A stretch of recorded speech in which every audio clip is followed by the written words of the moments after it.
What's up? What's up, Ian? And Viking. And Mr. Buttrell. I'm like in a drone mode. I did not sleep well last night. Don't really feel so well. But the plan is to work on that nightmare.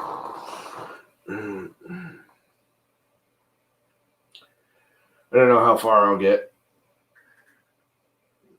because I'm not highly motivated.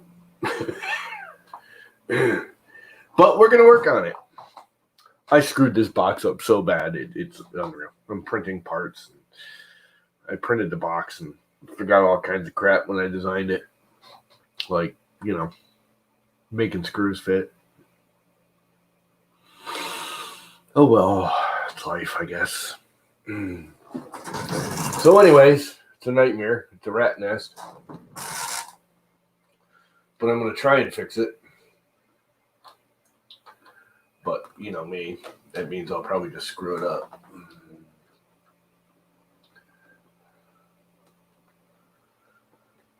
But that's kind of long. Really don't need that jump rope.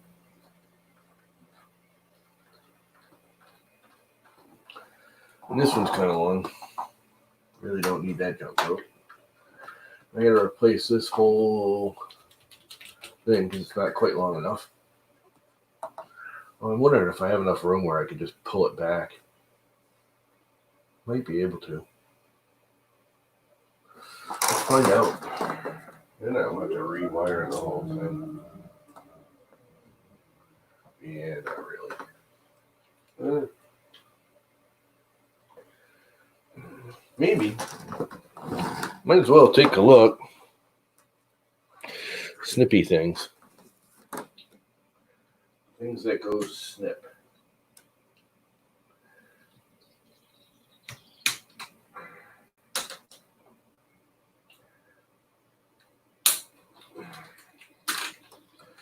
So can I get about that much? I know that's kind of pulling it tight. Yeah, it's kind of tight. It's not terrible though. And this thing flexes. I don't know. Well, you probably can't see it. But I have a little mountie here for the wires. It's TPU. So it kind of flexes. I think I'm going to go with it. I can always replace it later. Yeah. I think I'm going with it.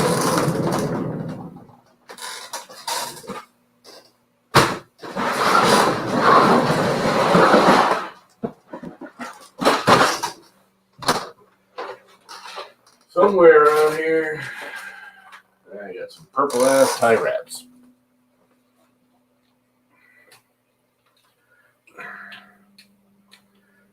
So that should be enough.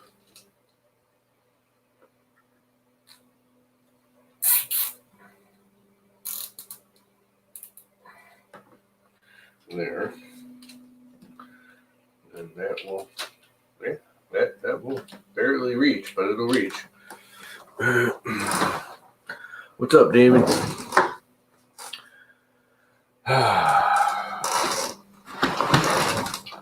So that's one issue mildly solved. And this is another one. And I think I'm just I was gonna make a whole new plug, and I should. I'm gonna. It means like putting on glasses, and I really don't have to do anything. I can just snip that and make the new plug. So that's what I'm gonna do. I'm actually gonna do it right. I was gonna snip it and just like put a splice in, but somewhere around here, I believe. Nope, those are all hot ends. That's all the electronic crap. I have a whole bunch of plugs and wires and all of these down here I told her to do wet ones. Because that's a duet board. And I believe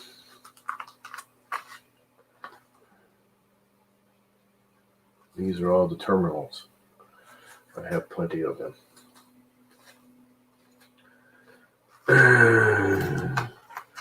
So Dan and them guy, and I have more of them right here. And I did last night. I actually redid the power to the bed and the power off of here, which I gotta fix that anyways. But I put proper barrel ends on it now that I actually have them, because it used to have just kind of not done right ones. They just weren't right. Duet connectors. Duet. I got plenty of them freaking things around here. There's more of them loose. Got tons of that crap. Somewhere I think I got more of these little wire connectors. Because when I ordered it, I didn't think it came with them. There they are. They're in the open built one, but those are the right ones, I'm pretty sure. I lost them. So I ordered more. And literally the day I got the new ones in, I found the old ones. They were in a different box. So, yeah. Did my usual BS.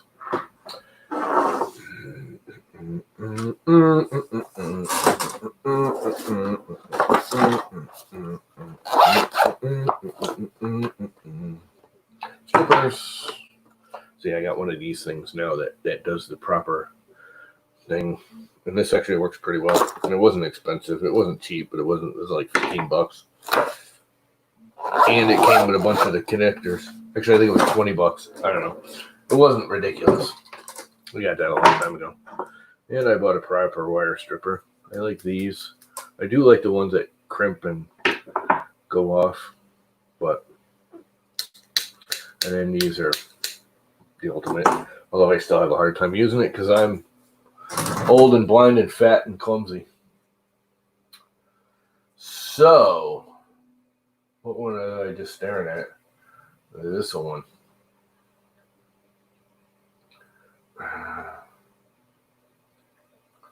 You know what?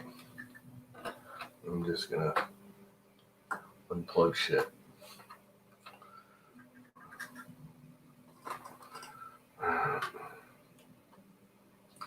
I think I screwed it all up anyways, and I'm gonna have to redo it later. What else do I got in here? You know what I should do before I go any farther, because I'm being a dumbass.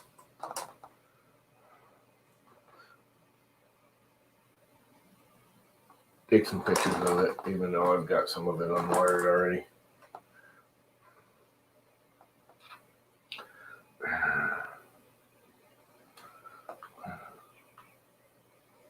At least these plugs, I'll know where they go back.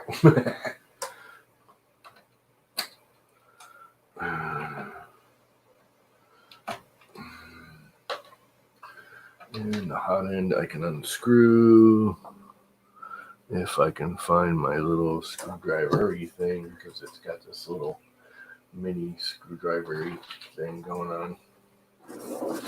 So we need a mini screwdriver-y thing. I would say my number one issue with the Duet is I hate these terminals. They're all like loose and floppy on there.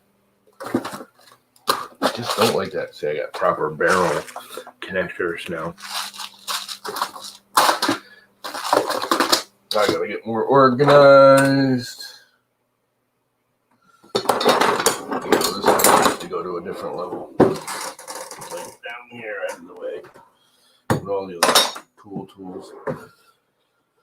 What was I looking for? Oh, my brain is totally fogged. What's up, DT Mash?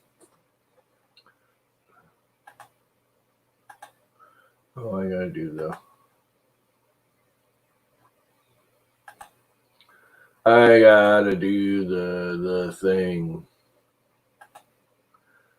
The mark all red. Switching over. Switching over. Switch accounts. Go to live account. That should allow me to do this now. Yep.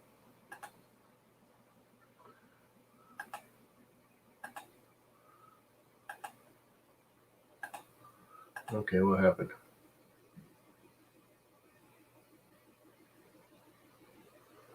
Why can't I? I don't know. I don't worry about it at this point. So, anyway. What is up, Vince? Anybody please hop in? I could use somebody to chat with that's besides me.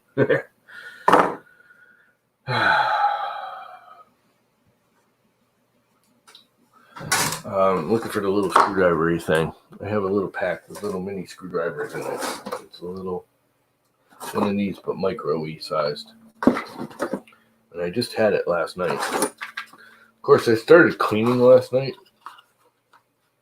It is in here. Oh, heat sinks. Should probably keep those.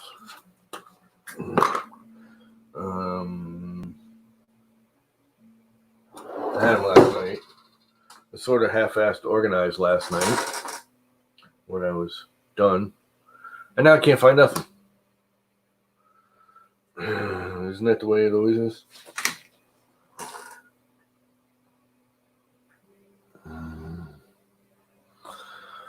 I already put it in there, but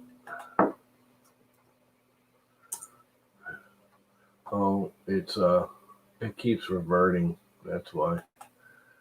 I know. Let's do this. Why does it keep switching the account back? Did that actually show up?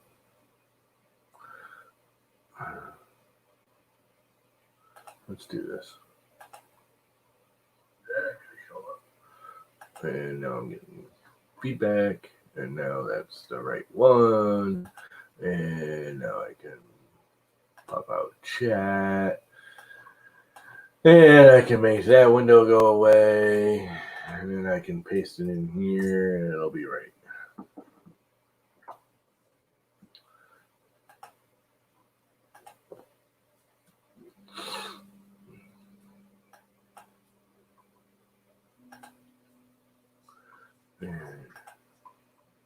And moderate everyone's being. Why is this thing acting so weird today? Everything's acting weird. I don't know. Not in the mood to figure it out. Just don't care. I need the damn screwdriver set. What the hell did I do with it? That's the only super micro-y flathead I have. Why are they still using it? And there's the whole set isn't there, but there's the extra screwdriver. Why is everyone using these micro-y flathead connectors? Haven't we, moved on yet? I mean, I'm going to put a proper connector on that right now. I'm thinking about it.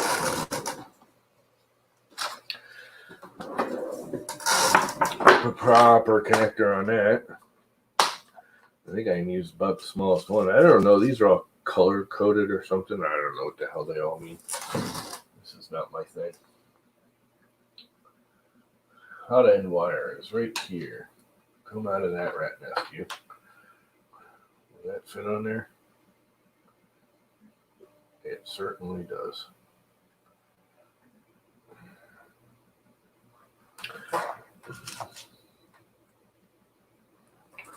Like a whole bunch of them in here.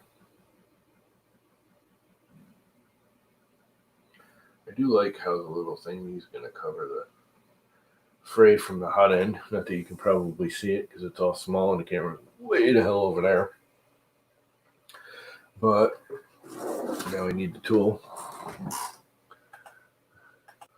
What's up, Vince?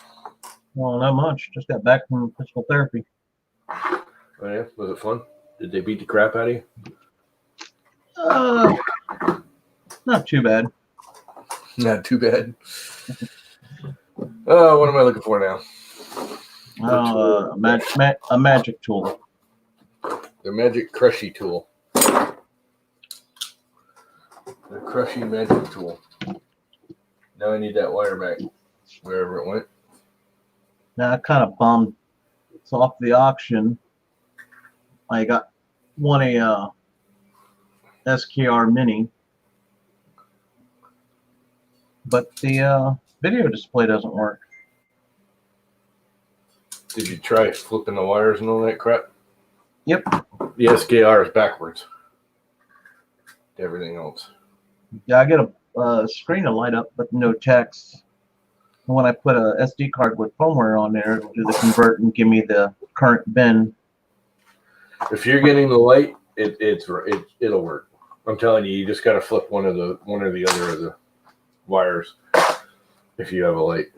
I went through all that with that.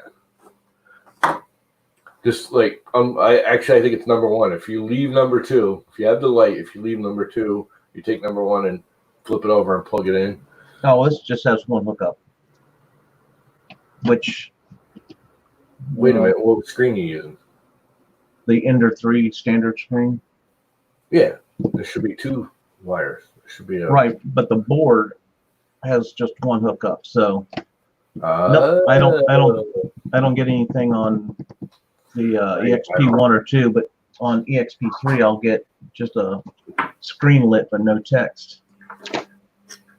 But when I stick a firmware in there, I'll get that current thing, so it basically it'll do its own little flash, but I'm just not getting a screen yet. Did you make sure you had the right screen selected in firmware? It's the firmware from Big Tree. It's supposed to be a direct. No, you got to drop in. You got to use the no. Maybe I haven't done the direct drop in. They might have it written for it.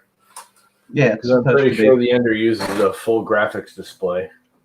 Whatever the CR10 standard type. It's the regular standard. Well, the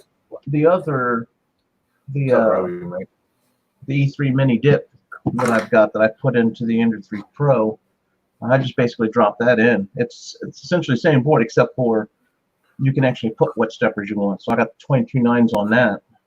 When I got this, I paid $17.50.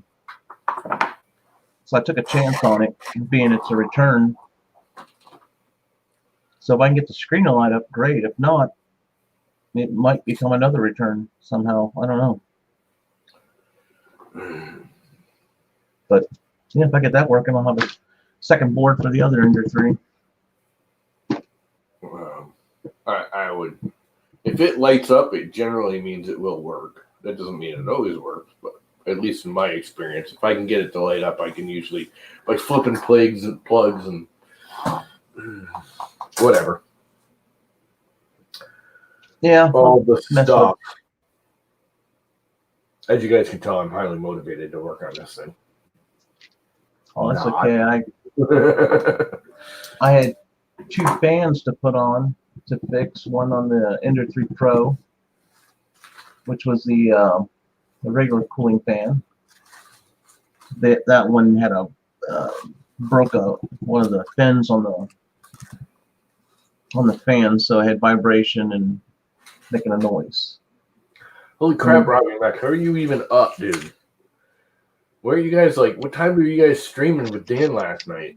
I just saw, I fast forwarded through it and stopped in a few places. You guys were I don't know. I went to bed at 10:30 and there was no one streaming. Yeah, you should talk there, Viking. Come on now. You guys were streaming till freaking all hours in the morning. I think I bailed about 1:45. And you're in Central Time, right? Eastern. Oh, so you're with me. Like I said, I went to bed at 10 and no one was streaming. I checked. I think he started around 11-ish. Yeah. The hell, that's too late. Yeah, you're in Eastern time too, right, Mr. Buckley? Yeah, I know you are. Actually, no, you're not, are you? You're an hour behind me.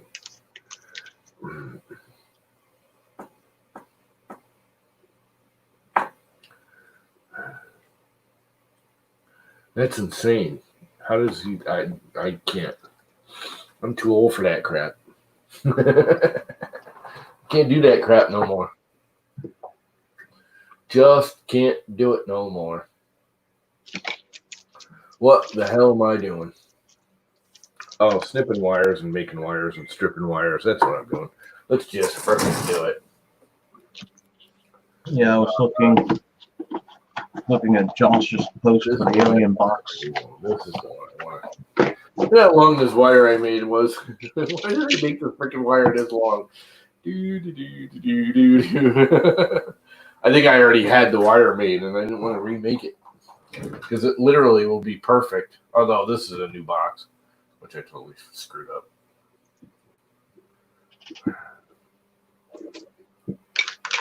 This ought to be funny.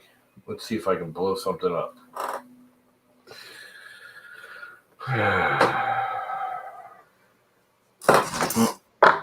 Which shouldn't be too hard. No, I'm good at it. I'm really, really good at it. You know what? I do want to use the auto strippers on this because I think they do a nice. I wonder what page this wire is. I don't remember. What do we got here? 22 or 20? One of them two, I think. Well, let's start with the 20, and if it don't work, we go down to 22. Oh, that's fighting me, so it's got to be the 22. Well, that just snipped it right off, so it ain't that small. And I think I'll use the auto unit. It seems to work better for me.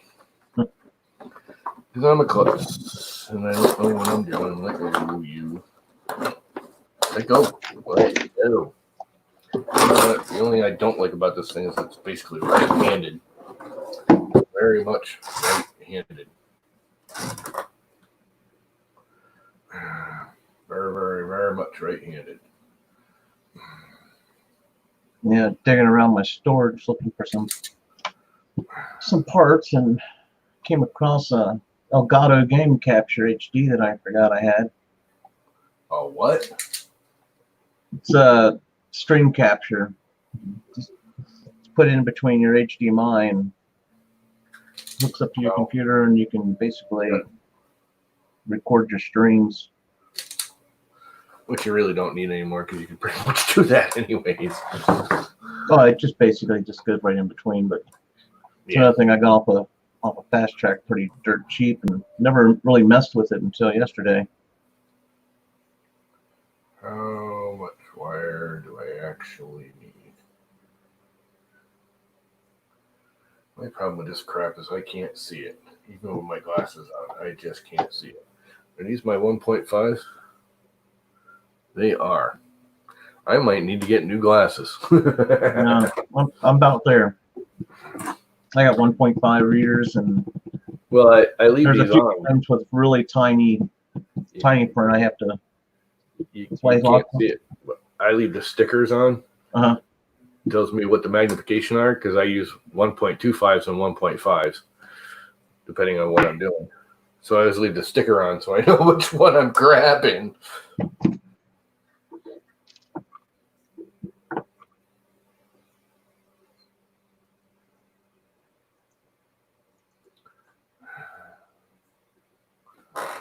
Okay. Let's see if I can get this. This is way too small for my vision and control. My hand control and vision are just not that good anymore for this crap.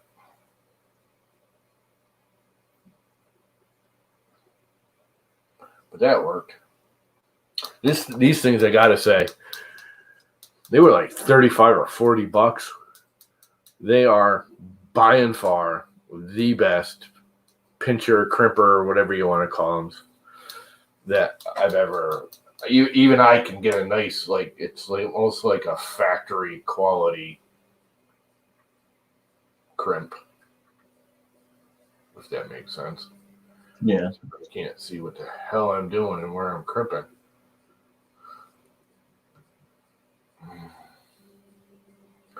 One down.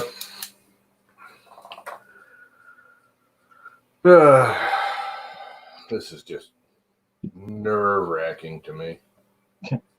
Need to make like a holder for my phone, then I can maybe like position it where I want and use it as a magnifying glass. Yeah, I actually have somewhere one of those like stands with a big, huge magnifying glass on it. The problem I find with those, you can see it, but it totally distorts your orientation. Like when you go to slide the thing on there, you constantly miss where you're going. If that makes sense. Oh yeah, it shows your depth perception and everything. Yeah, exactly.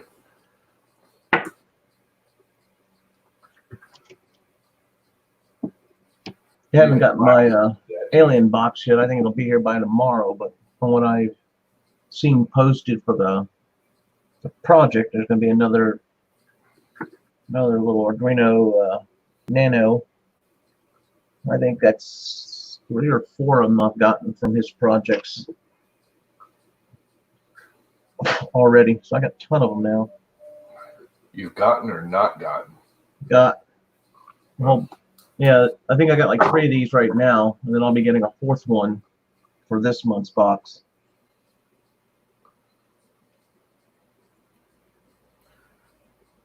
I think just make some projects with them. I got a bunch of sensors and a couple of those kits that's got a little variety of stuff to use with the Arduinos. All right, now this crap is way too tiny for me. I can only do like 1 or 2 of these at a time, and then I'm literally getting like the jitters because it freaking drives me nuts doing this tiny crap.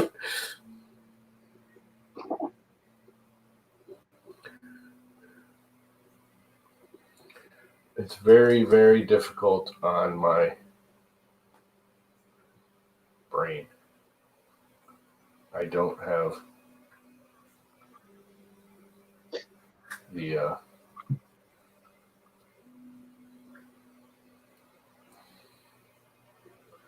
I don't know what you call it, the patience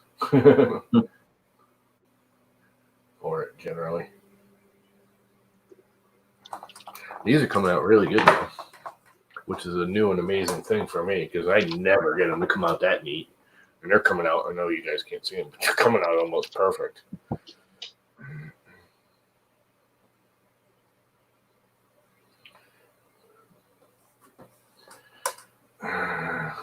But I'll screw something up. Morning, Bob and Red Light. Because it wouldn't be me if I didn't.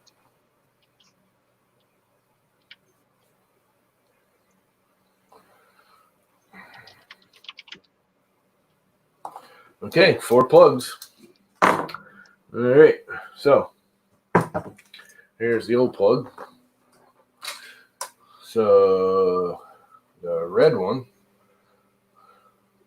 looking at it this way, goes in this end.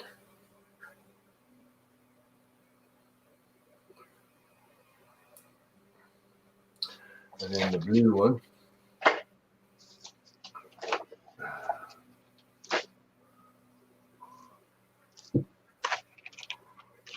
they're actually snapping in and everything. Usually I like crimp it wrong so they don't really snap in there good. And they actually are.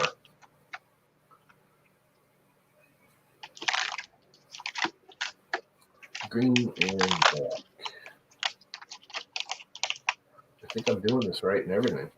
This would be a new and amazing thing. I got to stop here if I get this right. That's like unheard of for me. Give them a little tug and make sure they're not going to pop out. And there we go. Now I got to remember which plug they go in. I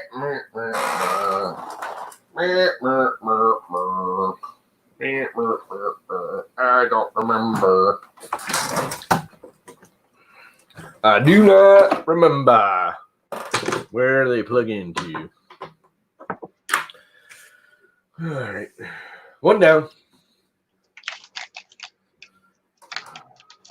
Just getting rid of that makes this whole thing look a whole lot nicer. Just getting rid of this freaking pile of wire. And now I've got some wire to use on the hodgepodge, which once I get this all figured out and fixed and running again, I'm going to do that next. I am going to do it. I am. Say am I? I am. Okay, not a thing. Looks like it's running beautifully.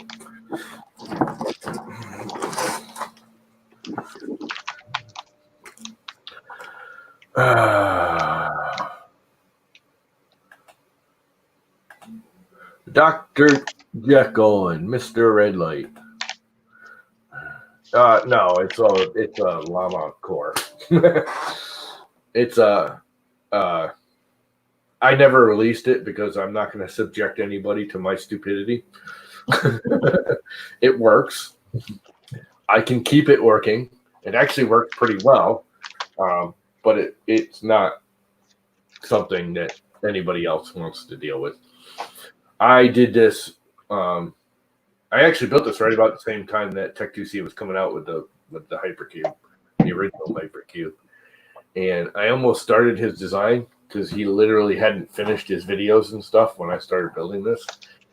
And my theory of this was, if you look at like the Hypercube, you build this basically a, it's more. I'm being very general here, but you build a 500 millimeter box and then put all your equipment inside, your motors and your hot end and all that. And you end up with like a 200 and 250 build space. I built a 500 millimeter box, and I should, if I could afford the bed, I could do like a 450 because I put everything on the outside. All the motors are on the outside. All the wheels are on the outside. The only thing I can't literally put on the outside is the hot end itself. That's my biggest limiting. So everything is outside the frame or on top. It's not inside the frame. That was my original concept when I started designing this. God, 5 years ago. If not longer. Is it 5 years ago? God, when did I start building that thing? It might be longer. This is literally right around. He was releasing videos as I was building this. And then I stopped for like 6 months because I got kind of fed up with it. And then I was having problems with the hot end. And then I finally just said, screw it, and spent the money for the actual hot end carriage. Instead of designing my own, I just used open builds. That's the only thing that's not my design is the hot end carriage. The actual wheel carriage, which I may redesign. And if I can talk to RCCNC again, I may try and con him into doing it for me again, like he did for that one. Because it's very similar. It's not exactly the same because I got to hold two belts instead of just one. But other than that, it's almost the same layout. And modify that because I really think me and him should, or he should, mostly his design. He should be selling those. They're just going like, I'm watching the Hemera freaking forums and Facebook groups. And there's a guy that did like 200 of these, Ender style Hemera custom mounts. They sell them for like $50. And they're gone already. I mean, he put them out a week ago and they're gone. He's out. He's making more. So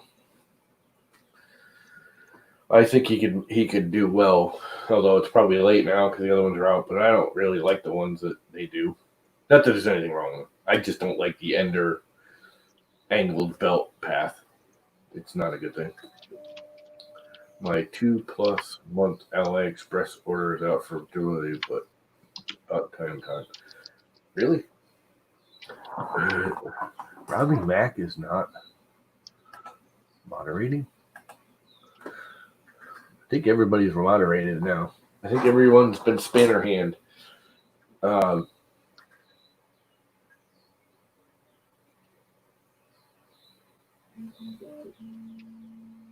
the hell do I used to do that. I used to freaking work all night. Now I'm in about 9, 10 o'clock, Eastern Standard Time.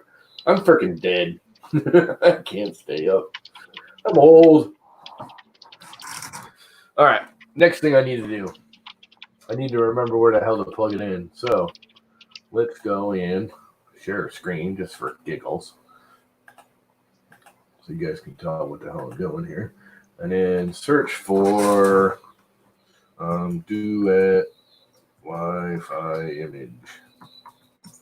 Because all I need is images. They've rearranged all that crap. All I need is this right here, I believe is the one I need. I think this one's a bigger. How big is that image? It doesn't say. And that's for our 1. I think we do at 2. That's the one I need. It's only 600. Open link in new tab.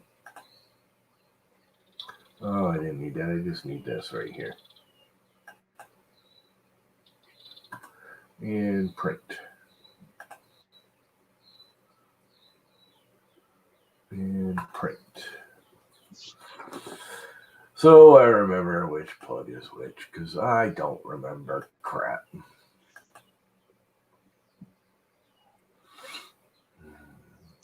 Yeah, I do that on occasion, but even still, every once in a while I'll get exhausted. I actually did that the other night. I've been doing a lot of cleaning up the yard, and I was lugging logs and breaking up concrete the other night. I have long story, but there's chunks of concrete and cinder block out in my yard that I couldn't move. So I literally took a sledgehammer to break it up enough so I can pick it up and move it around. And about 7:30, 8 o'clock, I fell asleep that night. But I slept right through the night because I was absolutely exhausted. Let me get my print so I know what the hell I'm doing.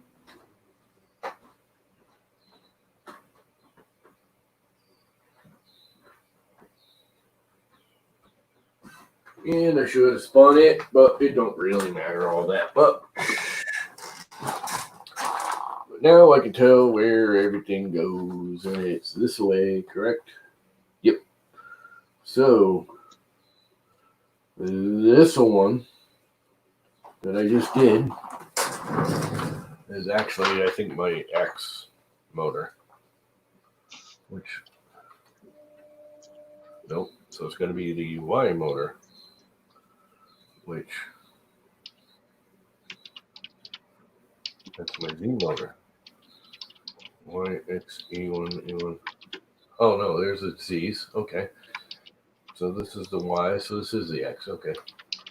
I keep forgetting there's 2 Z motors on this. It's got its own little, weirdo thing going on. Okay, why is that not fitting? There it goes. That snapped in quite nicely. And should I shorten that? I really want to. I really, really want to. I think I got the plug in there backwards anyways, but you never know. I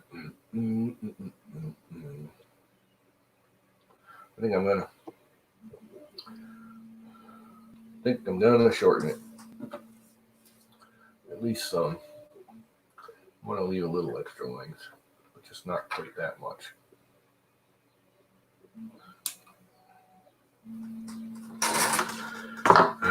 That was crazy. I know it was crazy because I'm not great at doing this.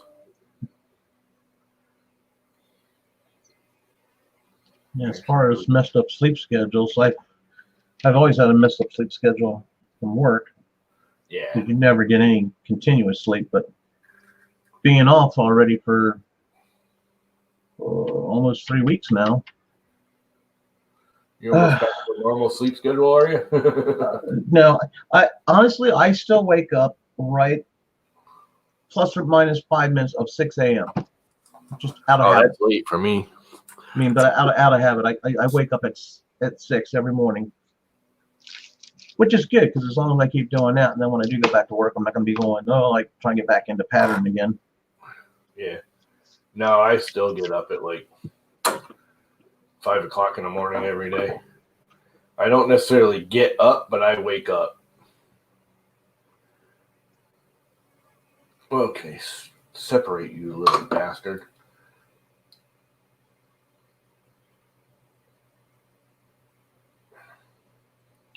Folks, don't do this at home.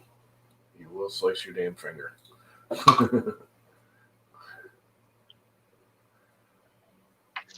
And there we go. So let's strip them.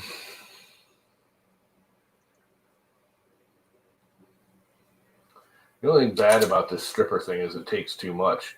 And I've tried taking a little less, and it just stretches the insulation. It doesn't actually strip it if you do that. I don't know why. But it actually works really good. Especially for someone like me that's just a klutz.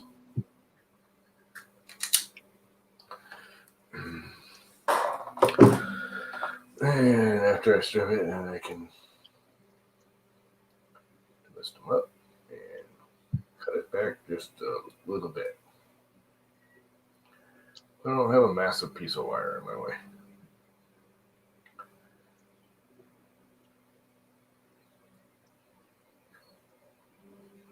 Did you leave a little extra slack just so there's no tension anywhere? What's that? I said, did you leave a little bit of slack since not to have any? Yeah, I made it too long. Like I say, you cut it down considerably. Yeah, but I mean, it's only going right here.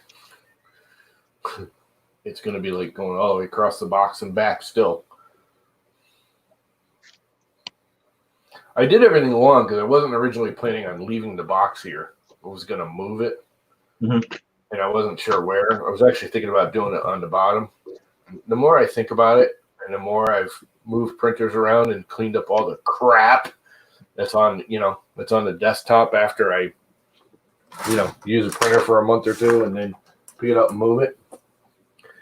I don't want my electronics on the bottom. Seeing all the crap that settles down there.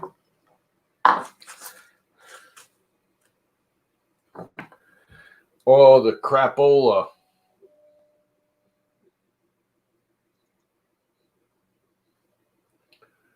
That settles.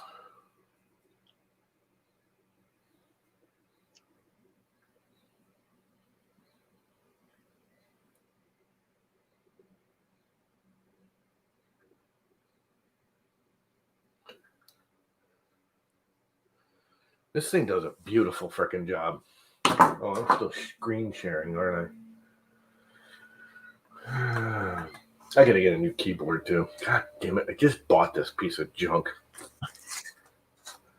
I love these Mac keyboards. Oops. I love these things. Their size and look and everything. But the freaking space bars on them are like wimpy. And they just, half the time I hit it and it don't work. If you ever watch like my posts and stuff, especially on Twitter, where I'm typing real fast, where I'm left-handed, I'm hitting like this edge of the space bar with my thumb, and it half the time doesn't register. So all of a sudden I'll get a string of like 5 words, and I have a hard enough time typing, and especially with my broken fingers and everything. That having the space bar not work. And I'm actually thinking about, I think somewhere I still have a really old, one of the original mechanical Apple keyboards. And I'm thinking about whipping out and plugging in and trying. Because I think that the hearing of the click will make me type better after a week. It'll take me probably a week to get used to it again, but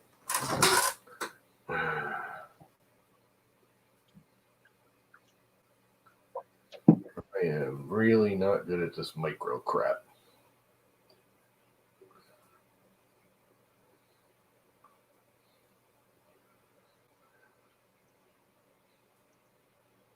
Those are like, this thing makes them perfect. It just really does. I got a real fancy one that came with these. That was all like, it's just too big and klutzy. This thing's like, it looks cheap, and yet it's like everything on it, the way it's molded and everything is like freaking perfect. It was worth the ridiculous amount of money I paid for it. I remember going, no, when I first got this thing, and I bought the kit with this thing, and has the big adjustable heads and all kinds of different sizes and shapes, and you can change the head clip for different kinds of clips and everything. I'm like, oh, that's a nice kit. And it's a piece of crap compared to this. At some point, I need to order one so I can either make new wires or new connectors. I'm not always trying to splice into something.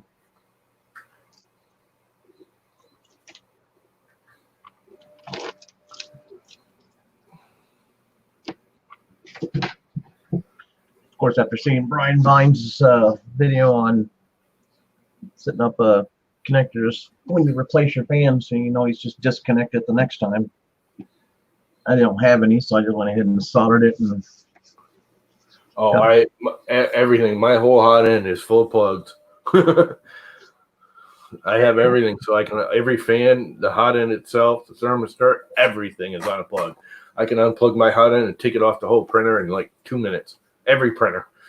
The Max Micron, I used to have whole hot end assemblies, so I could just unplug everything if something happened. And I could just take another one and slap it in there and plug it in and set my, trim the bed and off you go.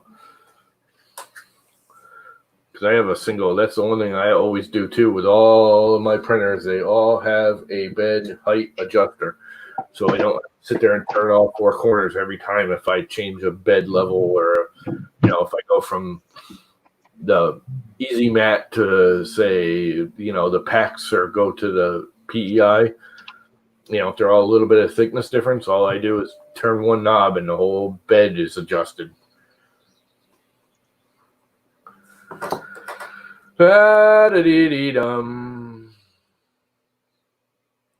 This stuff is too small for me. I don't like doing it.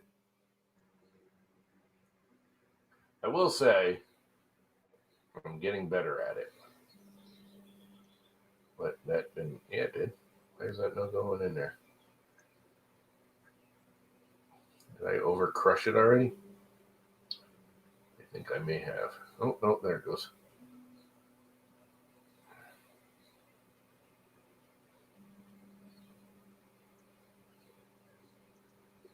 Come on, you. Sit right.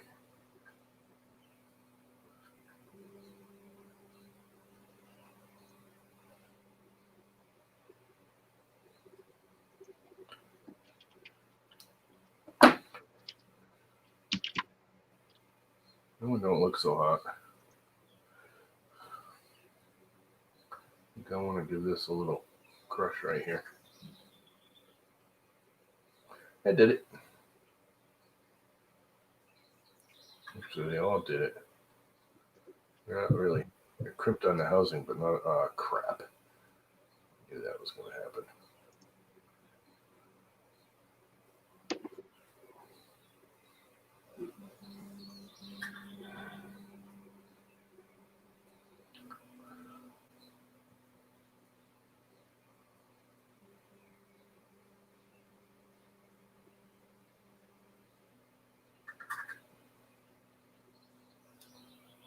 Did the whole swell out thing so it's wider than where it's going to go into the pluggy plug.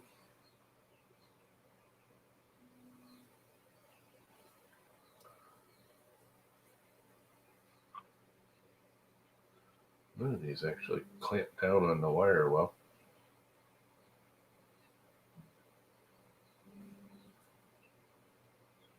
It's better. Much better. All right. Now I need a little actual booty thing. It's only a 3. I need a 4. There's a 4. And Let's see. If that's the way it plugs in, it's red on top. I'm going to make them all the same. Even though I think I'm going to have to go into the firmware and change a few of them now. I think I had some upside down.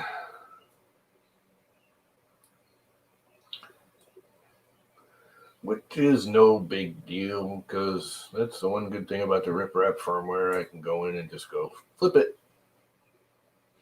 And it will.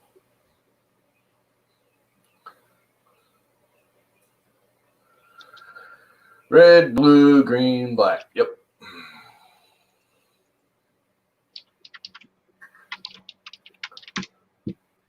There's my Z plug. Well, I just put a JST connector kit in my shopping cart for Amazon. And I can get rid of this big ass wire that I don't need no more. But I will leave it a little long. Can't believe I'm going to do all these wires. I wasn't planning on doing all of them. But it's definitely, I mean, look at how much neater that is already. Granted, I don't have this rat nest in there yet, but actually, yeah, I'll leave that there. What the hell is all this crap? Oh, that's where I opened it up. Get the screw in there. So, anyways, Dr. Jekyll's out of here. Later, dude. What's up, Bob? I didn't even know you were in here. Fix your screen. What screen? What's wrong with my screen? No, that was a bit ago when you were bouncing back and forth. Talk about your space bar. Oh. That tells you how much I pay attention to chat. Well, I'm not doing a good job of announcing things so that you hear. I've just been typing. I think these are the connectors I'd rather have for connecting fans.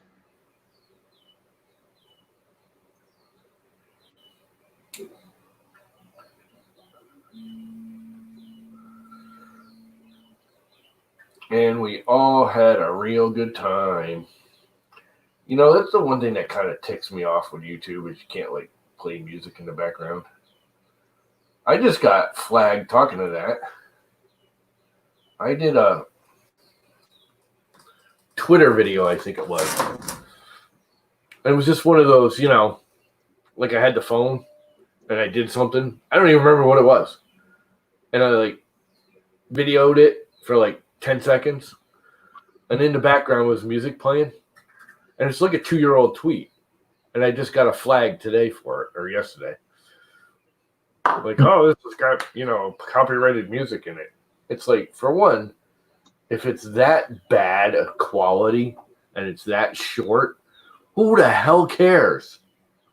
Why do these recording studios give a crap if there's a little bit of music in your background video? You know, I can see if you played a whole song and, you know, it's decent quality, or if I was making money, you know, and I should be paying royalties for it. But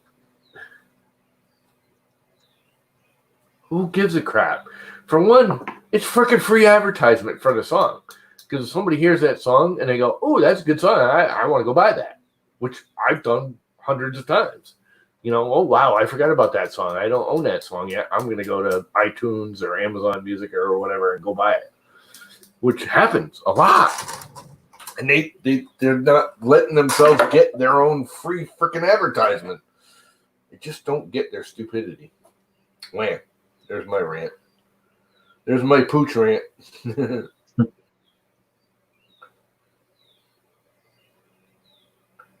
Oh, I'm doing this backwards, but that's all right. I can just flip it over.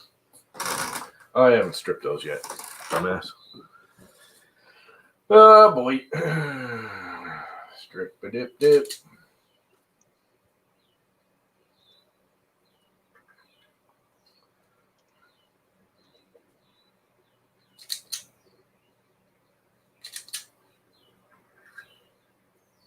This thing does work really well, I will say.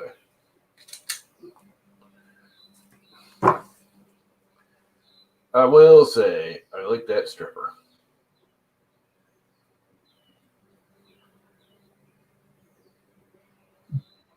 much cleaner than what I can do with the regular strippers.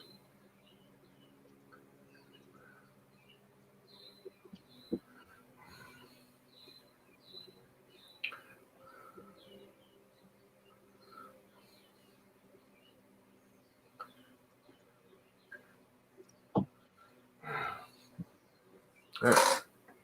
It's still in there? It certainly is. Not in there, right? But it's still in there.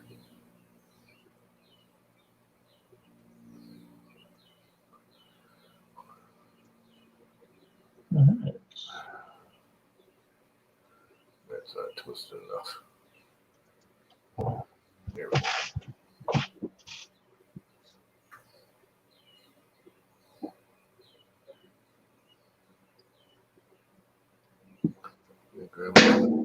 I knew that was going to happen. Never going to find that little bastard. Magnet, maybe. They are. They're not magnetized. I don't think. These won't get picked up by a magnet, will they? They're stainless or aluminum or something like that. Mm. You think? I don't know. I never tried. I just didn't think they were. All right. Why am I having issues now? When I wasn't before. Oh, I know, because it's me. Well, you said that at the beginning. I thought I was doing good. So now it's got to screw up on me.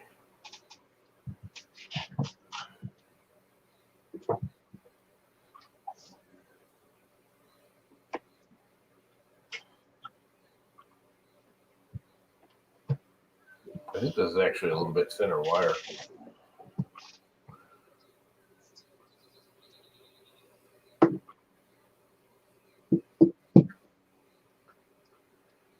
It's part of my problem.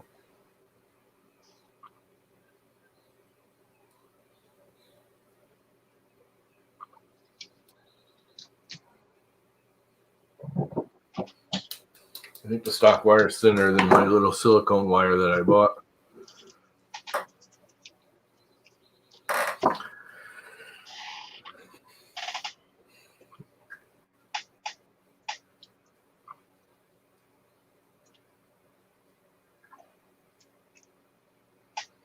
So it's not fully clamping down on it.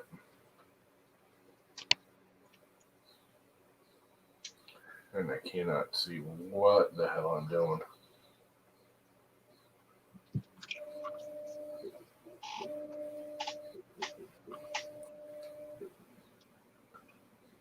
Oh no, why are you not releasing? That clamped good.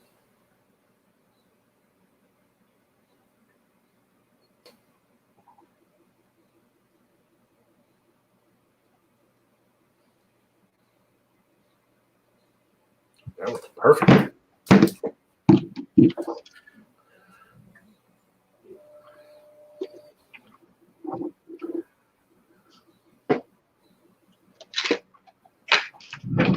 CR10 MBA. What's the MBA for? This is Connecticut, backwards, Connecticut New England Mountain Biking Association. I used to be the president of Connecticut New England Mountain Biking. Actually, I was the president of not Connecticut. This is the first one.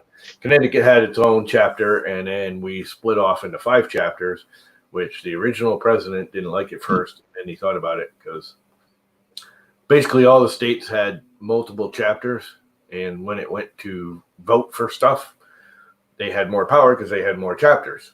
So we said, you know what? We need to split off into our counties. So instead of having 1 vote on something, we now have 6 because there's 6 counties. And the original president wasn't too happy about that. He thought he was losing power or something. I don't know. He was a good guy, but he got over it. He finally came to the realization that we were right. So I was the president of Southeastern Connecticut New England Mountain Biking Association. Keep that all in your head. Well, you were just there.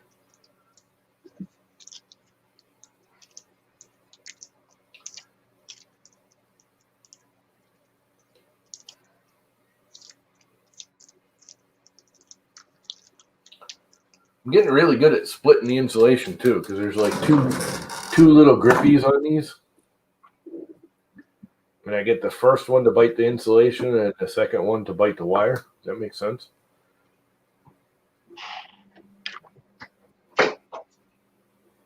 So hopefully I'm doing it right.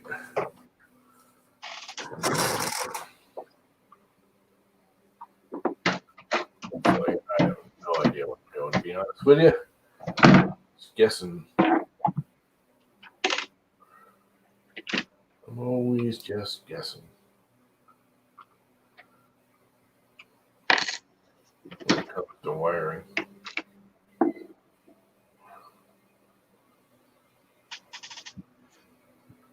Had a whole bunch of extra computer case fans and a whole bunch of 12-volt wall warts for hard drives. Now I have a little desk fan now. I didn't really crip over right, but Trying to make some kind of a stand for it. I should check on the model something. that's why it's connecting. Those all look good. Now I need another pluggy plug. I know I got a bunch of these still roaming around in here. Open and free and open. So let's see, it goes this way. So I want red on top. That didn't stay in there. There it goes. Blue next. That one didn't stay in there. Did I lose a little pin? Nope. I guess I just didn't insert it in there far enough. Come on, baby. Why aren't you going? There it goes. Green next. And black last. That one's in there. And this goes this way. I have a feeling this one's going to fight me going all the way in. Oh, that went right in. All right. That is my next motor up.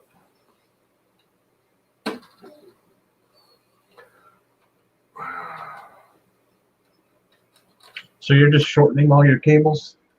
Yeah. Well, I mean, do you see the picture from the thumbnail? I made everything like a foot too long because I was originally planning on putting the board down below, but I, quick mounted it to this originally just to get it wired in and running, and then I never ever fixed it.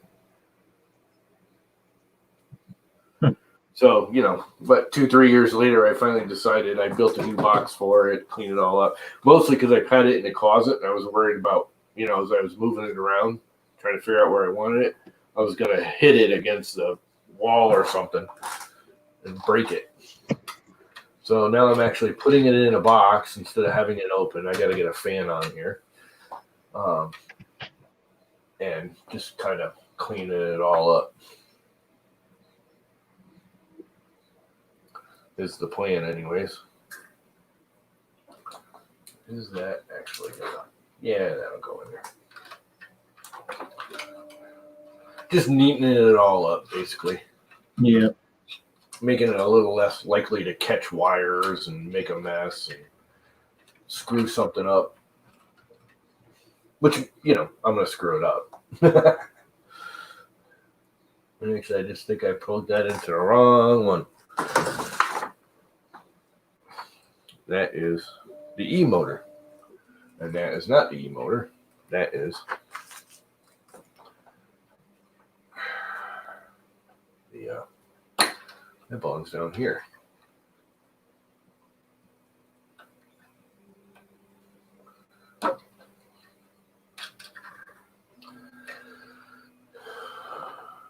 Right? E1, E2, correct?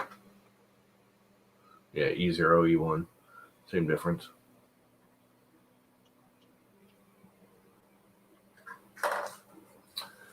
So now I got to get all this mess in here.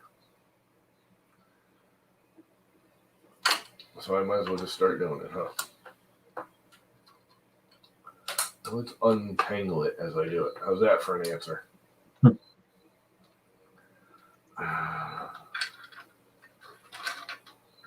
So I saw the new Crucial Slicer is going to have ironing mode. Yeah, everyone's making a big deal about that. You realize every other freaking slicer has had ironing mode for ages. Idea Maker's had ironing mode for years. Cura's had it for a couple of years. Well, they were showing like some of the settings. So I'm like, all right, so if you're going to do it at 45% of the extrusion flow rate thing and at like a 0.1 width, like, couldn't you just manually, like in Simplified 3D, just manually set up a process to do that at the top? Yeah, you can, but it's nice to have it. It's a button. You push it, and it does it. Yes, the infill. It's always more convenient. And you know what? I put those stupid plugs on this heater wire, and I really want to shorten the heater wire, like, a lot. So why did I put those stupid plugs on there? Dumbass! You know what? I may not actually shorten the heater wires. I may just loop it down. Right here. And leave them. I hate cutting those. Those don't cut like regular wires with that funny insulation. I want to be done with this already. You're only, what, a third of the way? Yeah, probably a little. Yeah, maybe. These are all just 2-wire. I only got one more motor wire to do. Everything else is sensors and that kind of crap. So they're all 2-wire. Oh, I want to shorten that heater freaking wire. I know I do. I know I do. Still want to leave it a little long, but not quite so freaking ridiculously long. It's only going right there. So let's give it a couple inches. Even though it'll still make somewhat of a mess, it'll be closer. Committed now. This is one that stripper doesn't work on. Do these strippers work on that? Let's test it on the scrap wire now.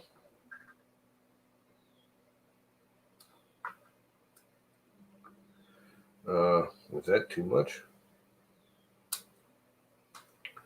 What was that? Anyone know what gauge this stuff is? I'm guessing it's 18 because it stripped it at 16, but it left a mess. It still left a mess at 18, but it less of a mess. So I think I'm going with 18. You can always clean it up. Yeah, well, that's the whole point of the little caps. Anyway.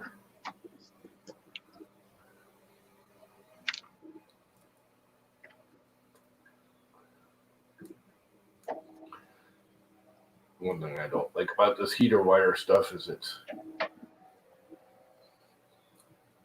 got all the threads. And if you crimp it with all the little threads, you end up with bad connections and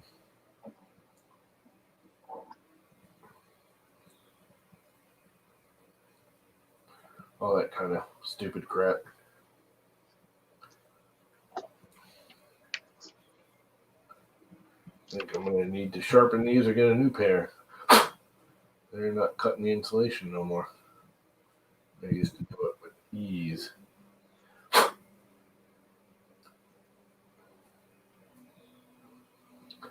Used to do it with ease. What did I do with my little itty bitty ones? These are the smallest ones. You'd think you'd want a bigger connector for the freaking heater. I mean, I know it's just a hot end and everything, but still. You'd think you'd want a better connector. Bigger connector.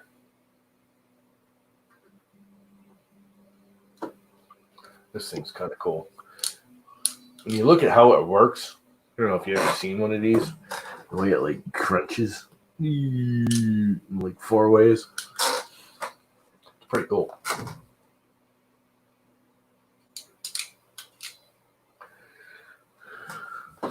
Man, it makes a good connection. I thought I brought one over already. I did. All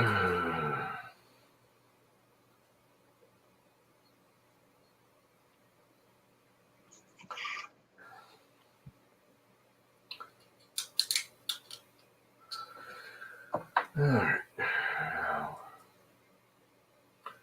I can plug that in. And it's just a short back root, not a big long freaking thready craziness. I still can't get my damn fingers in there.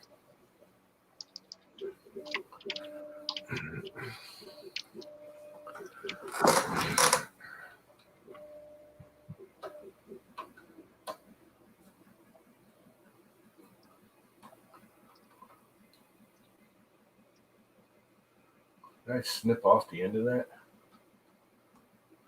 It's not really going all the way in. I just like that crap sticking out. I think if I snip it off, though, it'll be like all screwy. Only one way to find out, right? That don't look bad. Will it actually go in the slot now? Sure it will. It pretty much bears 99.99%. I can actually cut off a little more, I think. I think I'm gonna.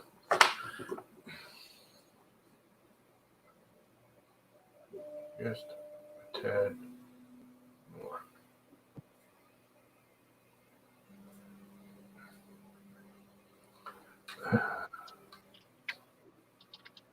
There we go.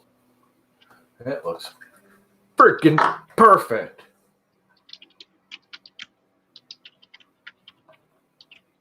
I hate these kind of connectors. I wish they'd all go to the power connectors, like freaking automotive speed connectors.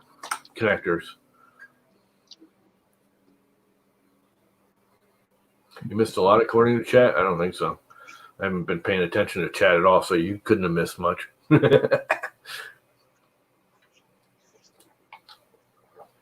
No, you didn't miss much.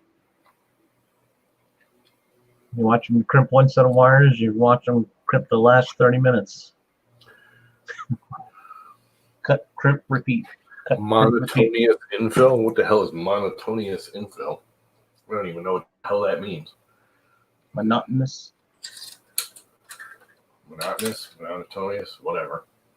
However you want to say it. What the hell is it supposed to do? I sort of half-watched it, and I do like getting into a proper custom. So you know how, like, if you've got a hole, and as it's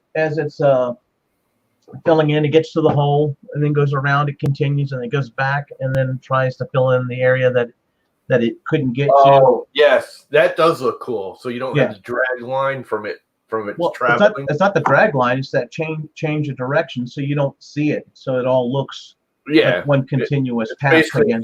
It's just going to keep going back and forth, and hop over stuff or go around it instead of filming it a little and then coming back and then hopping around. Right. Well, it's that change. I do like that feature. I saw that. It's that change of direction that when it goes back to fill in, that makes it look incomplete. Yeah, it just makes it look like a different, stroke, whatever. Yeah, so now it'll all have the same appearance. Yes, that is a sweet idea. And I did see that, and I do like that a lot.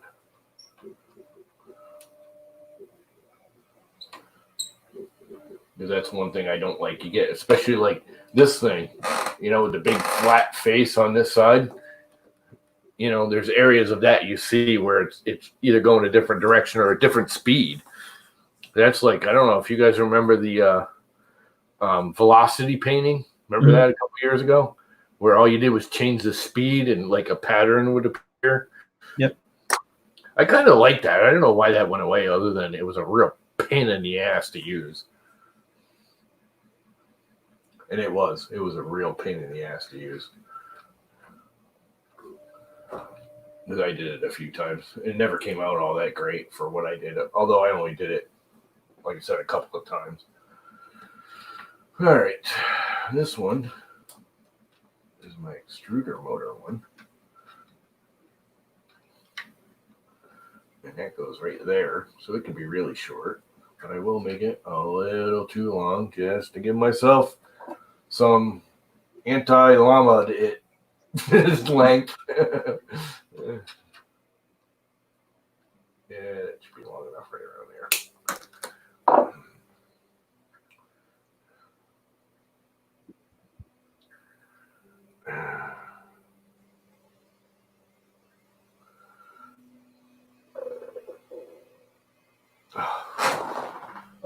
This is just getting annoying. This like stresses me out. I don't know why. Like mentally, like makes me like not want to do it anymore. Yeah, but you're almost done. No, not even close. I still have all of these to do. And just keep on And it. then And I get to turn it on and find out I screwed half of them up. And the only thing I hate worse than making these plugs is trying to get the damn plug out and redo it. I've almost found it's easier to just, if you have extra bits, to just make a whole new plug. Cut it off, make a new one.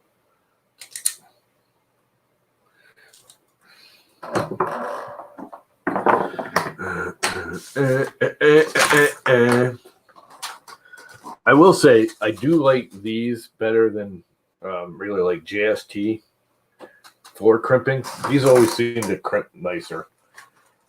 I'm not sure I like the plugs themselves better, but I like these this part of it better, the actual wire tip and thing.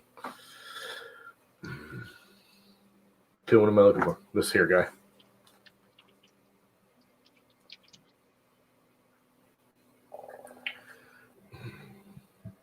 Oh, I gotta clean those up first. Clean them up. It's all like hot and sunny out now. It was all hot and freaking muggy out this morning. Now it's all hot and sunny. This one just came out and like you guys probably saw it. Probably bleached out the camera. I should probably close that shade. I'm doing it right now because it's really annoying me.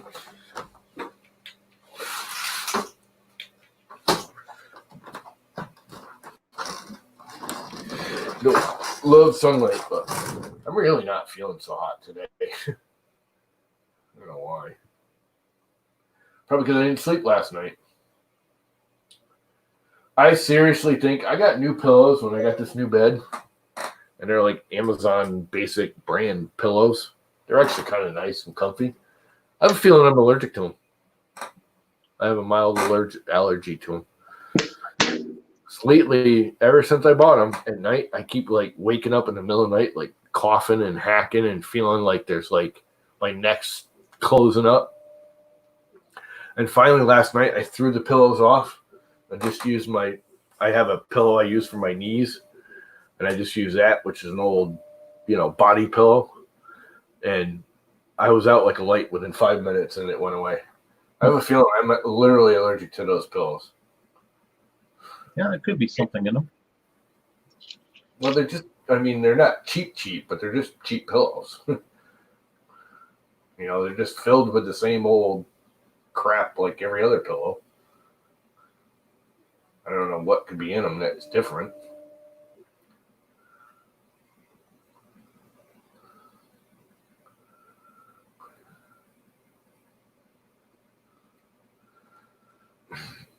It's either the pillows or the pillowcases, and I've changed the pillowcases because I have the Rylon, whatever you want to call it, bamboo ones.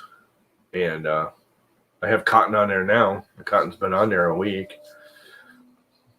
The sheets are all bamboo. I've been using those for years.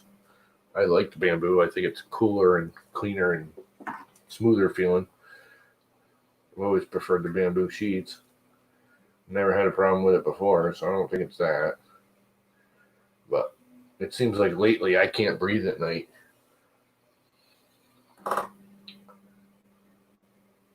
And it's not allergies because it happens all year. It's been happening for a while. And I already crimped that down too far, didn't I? Yep. Good thing I got plenty.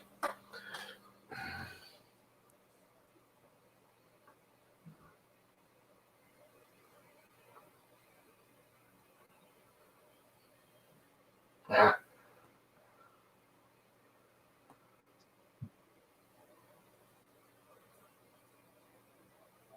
Here we go. And crimp. And straighten out, bitch.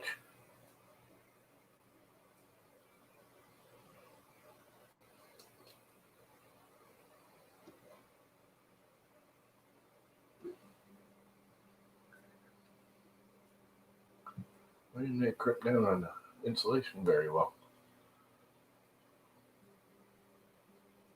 Okay, where are you?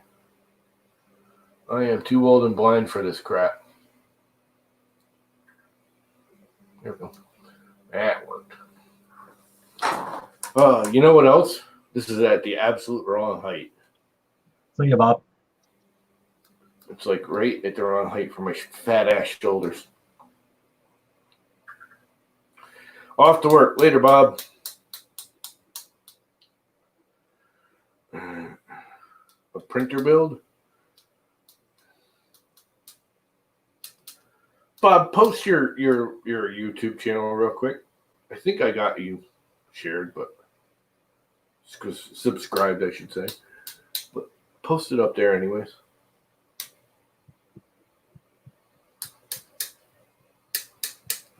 Because you did something, I followed it on, I don't know, Twitter or Facebook or something. And then I noticed I wasn't subscribed or something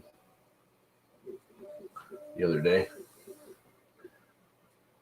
And I was like, that ain't right. That's just not right. I don't have any content either on mine. Well, you should do some content. I have lots of material to do content on, but I just don't have the motivation. I keep forgetting her. Yeah. I have like 8 or 10 videos basically recorded, and then I start doing the editing. And I get about halfway through the editing, and I'm like, yeah, I'm done. Or I got to re-record something, and that's really when I, you're in editing, and you're like, that's not the way I want it to look, or not really what I wanted to say, and then I just never get around to editing it. Or re-recording, I should say. I got lucky on the yesterday for auction. I picked up a Creality enclosure for like the Ender series, like Ender 3s and stuff, and it's like very tall stuff. They say it's it's like fireproof or whatever, but it's just more like a nice little thermal chamber. I picked that up for just under $5.50. Like $5.40. Yep. Well, it just said Creality box. Is that like one of those tents you're talking about?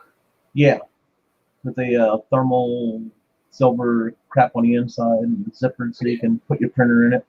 It's basically a fancy tent for your printer. Yeah, that they sell for like 80-ish. Yeah. Well, I got it for just over $5. Well, I threw a bid on it. I got it for like I said, out the door, just over $5. All the pieces are there. I put it together, so I mean. Yeah, you got to make sure it's that fireproof fabric, though. That's one thing you got to do. You start heating the electronics up. I'm not big on those enclosures because you're heating up the electronics, you're heating up the power supply. All the stuff with fans that need to be cooled, you're not cooling. And that's when it bursts into flames.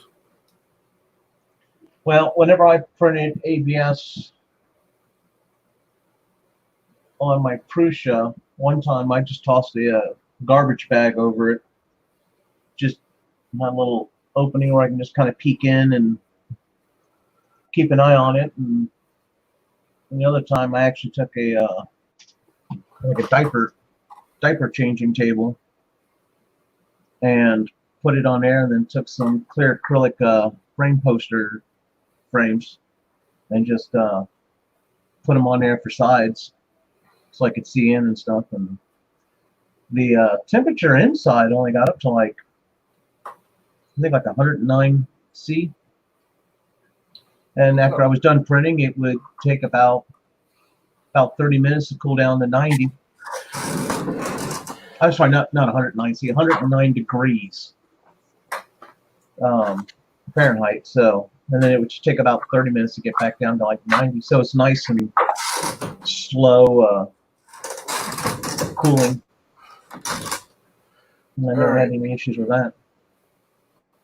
Yeah, I don't know. I'm kind of paranoid of that. Well, like I said, I threw a bid on it, whether or not I keep it or not. But I mean, I've only got a few rolls of ABS. I got like a red, white, blue, black. Yeah, I pretty much just some basic colors of ABS. I haven't opened up. I haven't used ABS in a while since I got rid of my Da Vinci's. I got rid of ABS years ago. I can't. Where I print in my bedroom like this, I can't. I just can't. I never had a problem with it. I printed ABS with the Max Micron open printer sitting right here where this thing is now.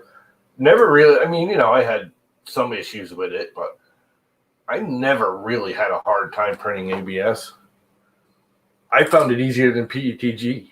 It just printed, especially on the Max Micron. It just printed. I mean, I've had prints. I actually printed like that little evil pumpkin head that used to go around 3 years ago, 5 years ago. I don't know, a long time ago. Excuse me. And it printed beautifully. And took it off the printer, brought it downstairs to show my parents, like, Halloween cute. And it literally blew apart in my hand as it cooled. It not blew apart, but it started doing like layer cracks. You'd see it like, which in all reality, I was kind of pissed at first. And then I looked at it and it actually made it look cool because, it was a Halloween, the grumpy pumpkin or whatever that is, with the face, the grumpy face on it.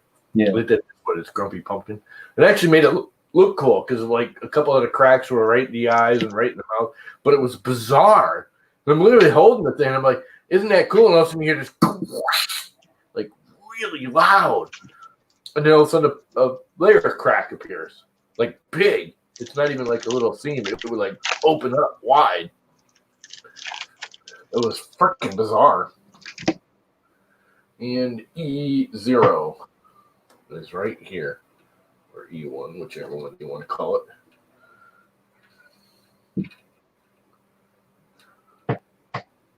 I just put it in the middle of the two heater wires so I can't straighten those out.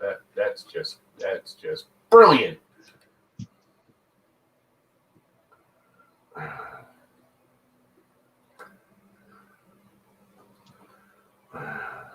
Yeah, when I printed ABS on my Da Vinci's because they were enclosed, I never smelled anything.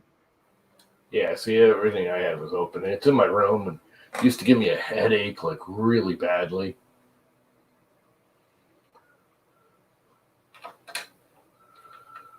That is so much better. It's not actually neat, but it's a lot less of this.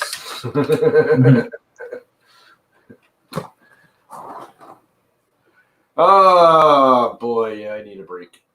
Dude, this is really harsh on me. I'm too, I got the jitters, plus my left hand, blah, blah, blah. My fingers don't work, so it's hard to control them, trying to do that small stuff.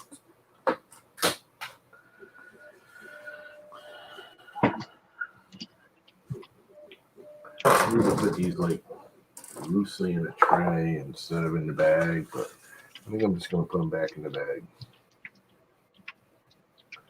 Actually, you know what? I'm not. I'll end up using them all. I'll just put them over here where I won't knock them over, or less likely to knock them over.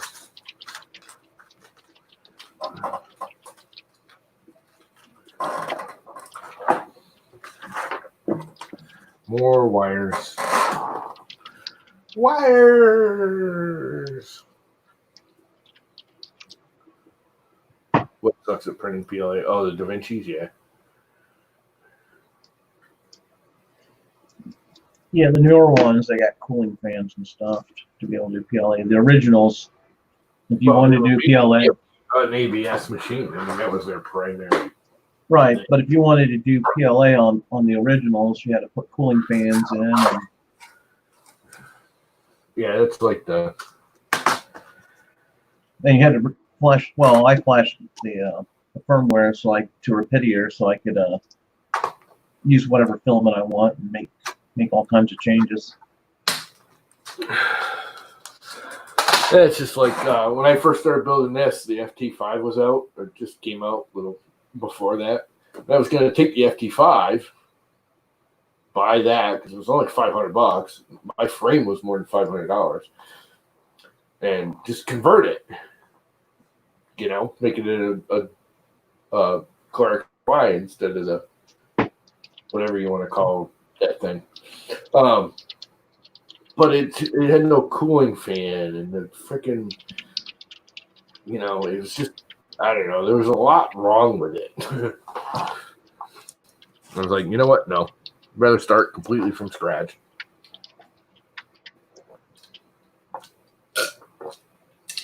So I did. I mean, how do you have a basic everyday,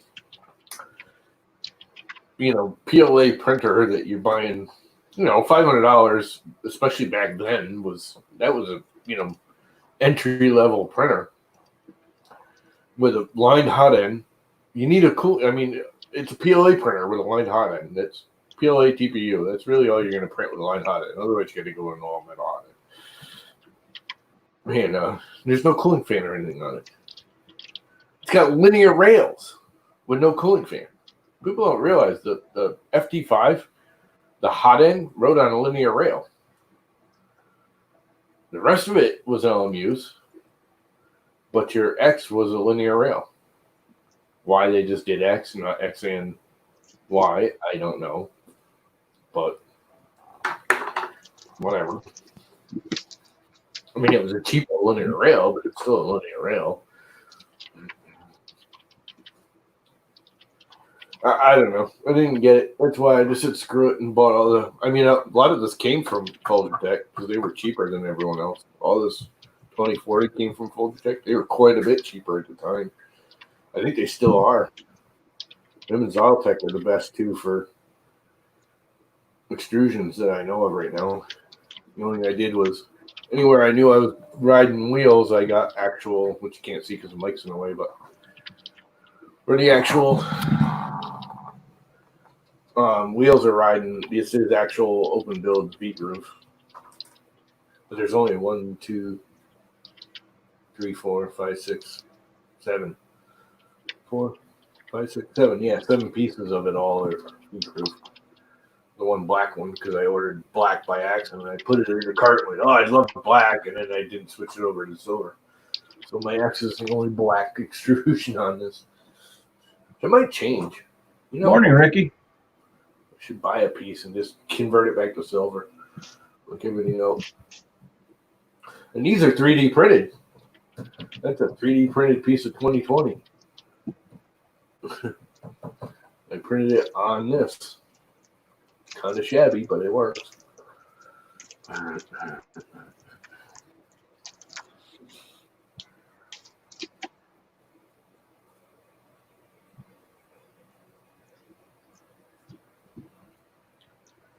I don't remember where all these plugs come from.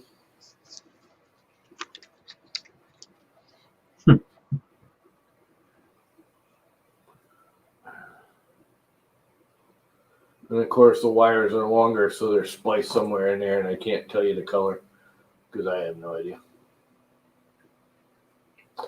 But I did take a picture before I took it completely apart. Well, that's good. Yeah. That'll help at least.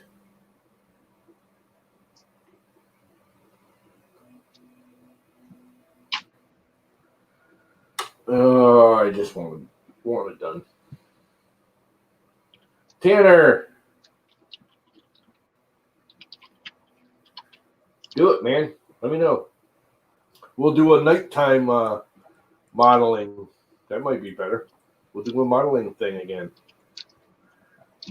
I want to get on that sub. I keep I'm almost ready to just start modeling on it because I don't want to wait for you no more.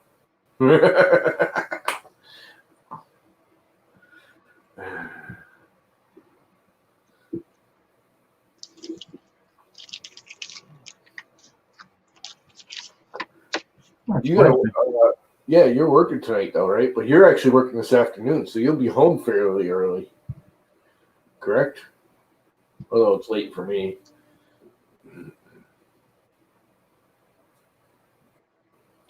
You get home by like 10 or something, don't you? Your time, which is 11 my time, because you're an hour behind me, if I remember correctly. Oh, 8? So that'd be 9 here. That wouldn't be bad. You can get it all set up by 9:30, 10 o'clock. We can stream and play modeling if you get it up and running. If you get it all up and running.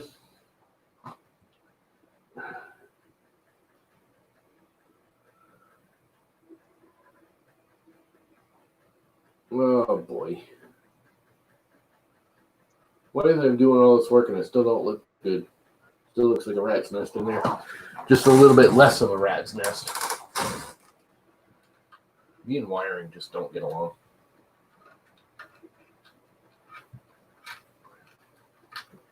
It just does its own thing.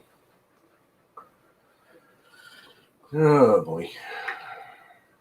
What do I have here? Let's see. This is the 1-3 pinner, right? So that should be an easy one to remember because that only goes right to there, no matter what. I'm pretty sure it's this one or that one. Can't remember which, but that's the end stop. So let's cut it right around there.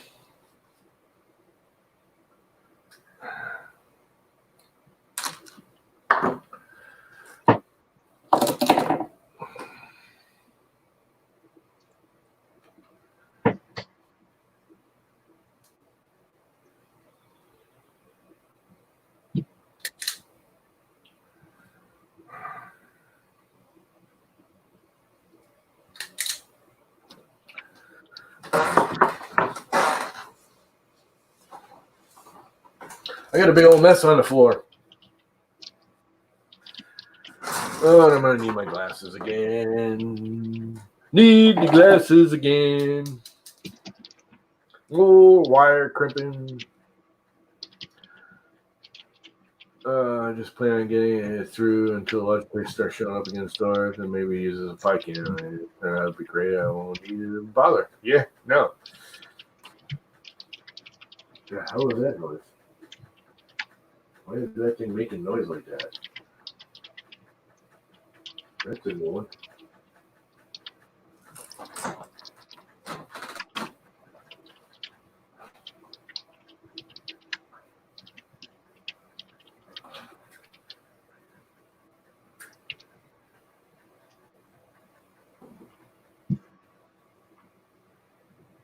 It's sitting wrong, that's why.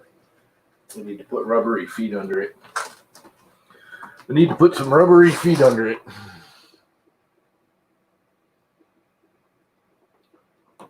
Oh, I gotta twist them all up first. Trying to find out when the May filament box from Filament One should be arriving. Yeah, send them a letter. Oh, I did originally, and then I got an email back saying that due to delays and stuff, they would be going out early June, and then the June boxes go out. But I got the June box already, and I haven't gotten the May box.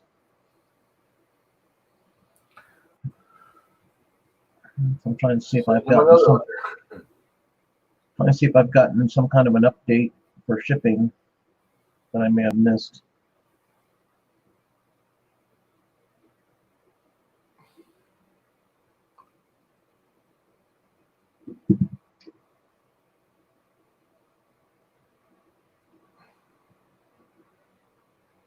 I did get the insulation a little bit.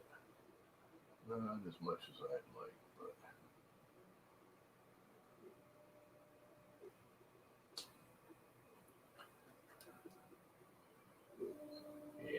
It didn't hold.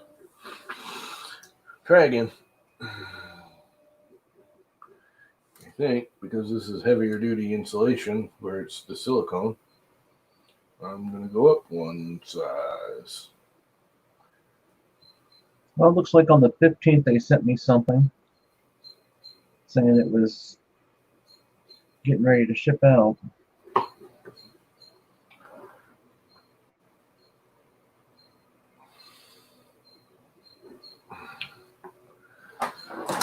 Oh boy.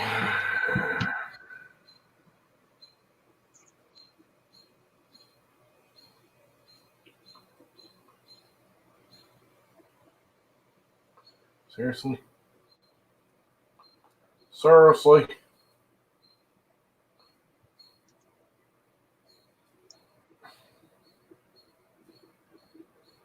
What, you screw something up already?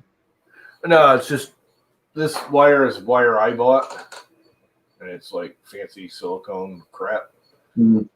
And the actual outer sleeve is fatter. The actual silicone sleeving, insulation, whatever you want to call it. So it doesn't slide into the same crushing slot gauge, whatever, on the tool. I just got to figure out what gauge. The good thing is I can almost just like snap it on there first. I don't have to sit there and try and feed it in.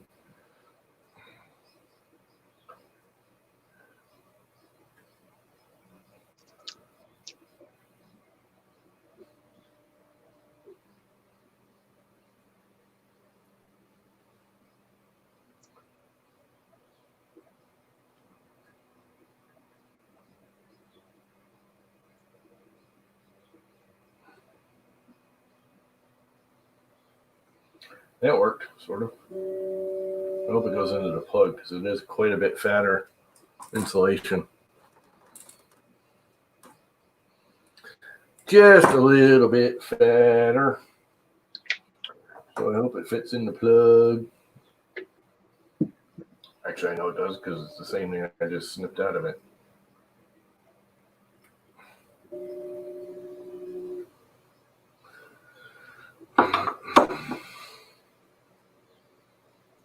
Where's the wire I'm looking for? This one.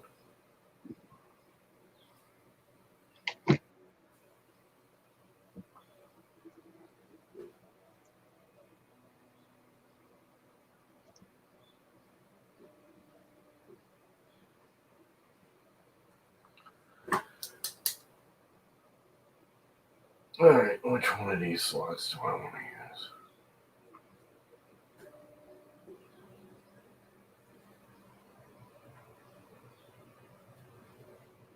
I hate it when it does the twist-o flex thing. Come on. Little bastard. God, I hate these things. They're just too freaking tiny.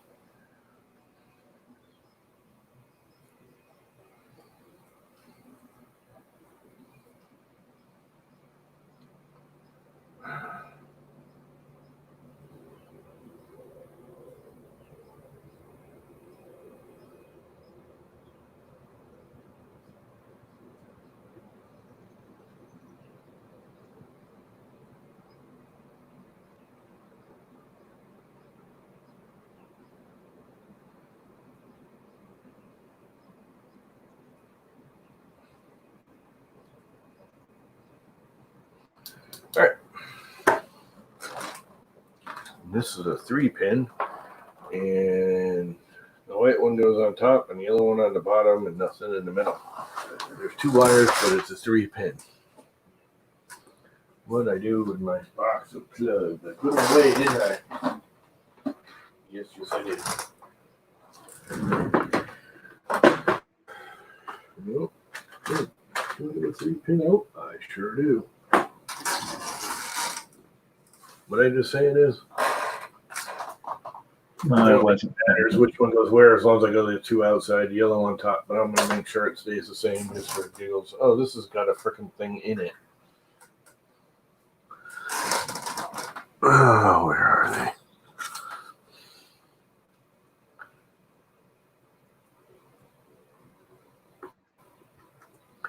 can I get it out? Ow, without killing myself.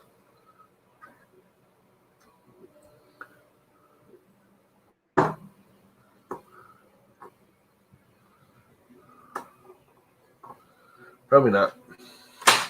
I'm gonna fight with it. I wonder if I can reuse these. How hard are these to get out? I never tried. Oh, that wasn't too bad.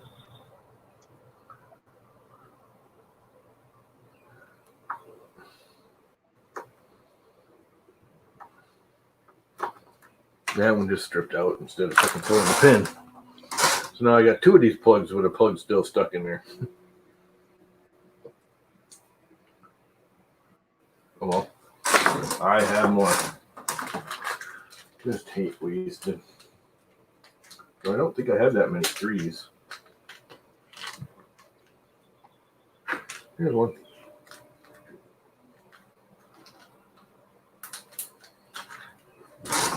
I'm pretty sure I'm almost out of twos because those I did use a lot of.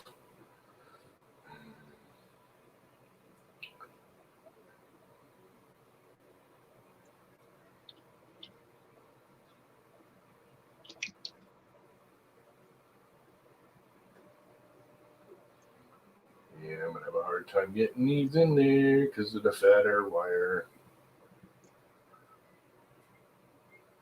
It's like 3/4 of the way and then just buckles.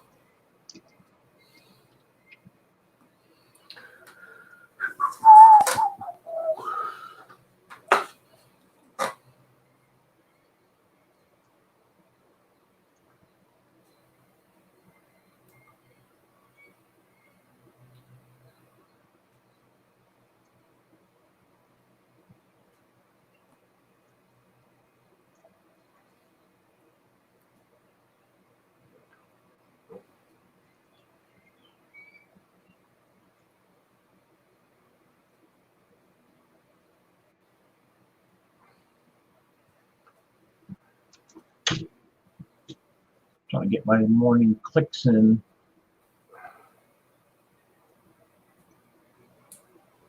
There it goes. It's in there. I gotta remember where the hell it goes. That is my, let's see, it's going up there.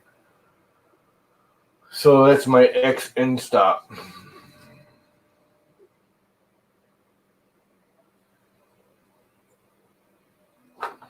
So this way. Can't read any of them.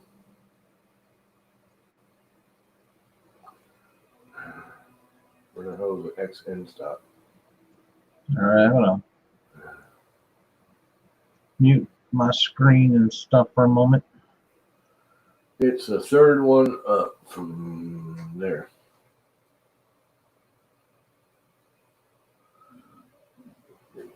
E1, E2, X end stop.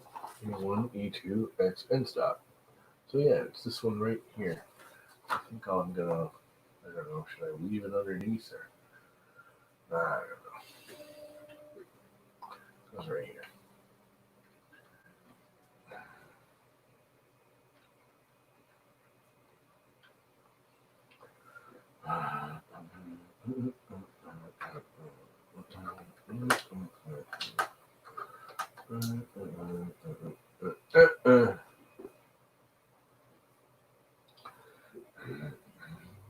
We only got 3 more to do.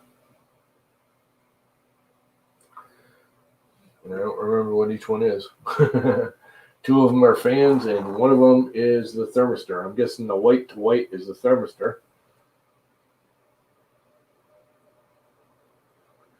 The problem is I don't think I have any more 2-pin plugs. How many more 2-pin plugs do I have?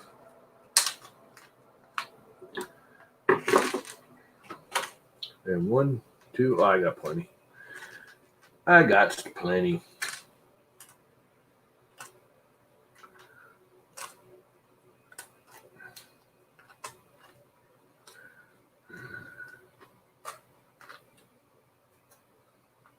You know what? 3? 1, 2, 3.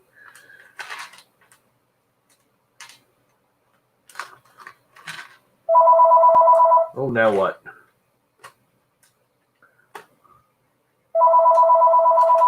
Somebody I don't want to talk to, I know. Call from Deep River, CT. Deep River?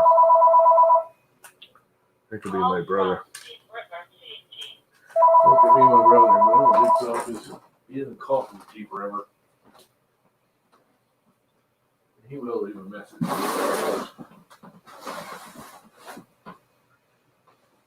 If there's anyone I know. We have not had a response. We are giving you a final courtesy call before we close your file. Press 1 to speak with a warranty specialist about possibly extending or reinstating your coverage. Go away. Warranty coverage. Anyway. I gotta pee. I'll be right back. Who's even still here? Is anyone still here? Blame Shane. Narrow lens view. Yeah, I saw that stream. They look perfect for pie cams. What did I miss? Turned out to be great.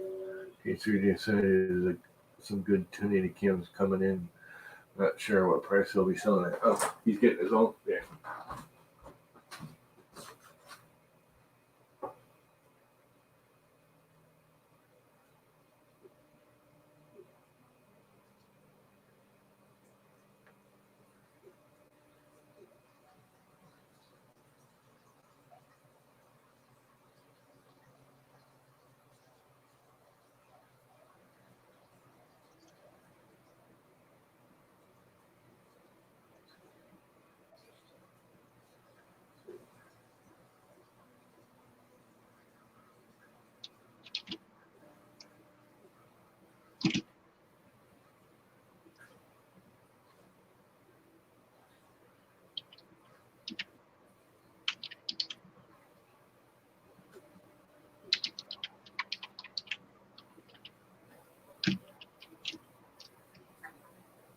All right.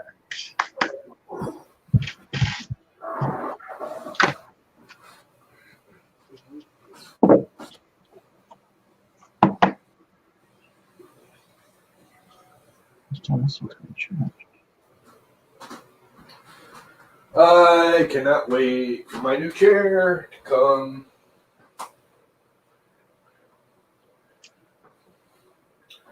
I ordered a new chair. My brothers approved me spending money. So I ordered a new chair. Are you picking it up or is it being delivered? It's being delivered. Although Amazon says it shipped already and should be here like Monday-ish or Tuesday. But then you do the tracking number and it says label printed has not been picked up yet. That's how that filament is showing. It shows that pickup has been scheduled. UPS, no, not UPS, United States Postal. Yeah, which, you know, if it's a $10 thing, that doesn't bother me because it usually just means that, you know, it's on the way and the tracking is just screwed up. But that's like a $300 chair, and that's a boatload of money to not know what the hell's going on. Anyway, I got 3 more plugs to do. You can do it. You can do it. Yes, I can. Yes, I can. The question is where do they go and how long do I want to make them? Oh, I got a message from somebody. Mom. Oh, crap. That doesn't sound good. Yeah, I'll be right back. I had to grab some crap from my mother. I forgot to do this morning.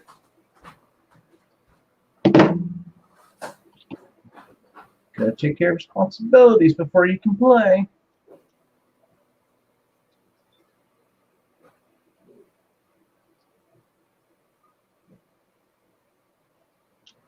Alright,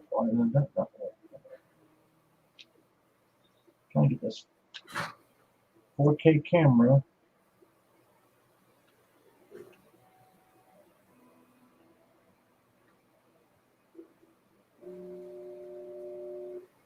There we go. Now it's charging.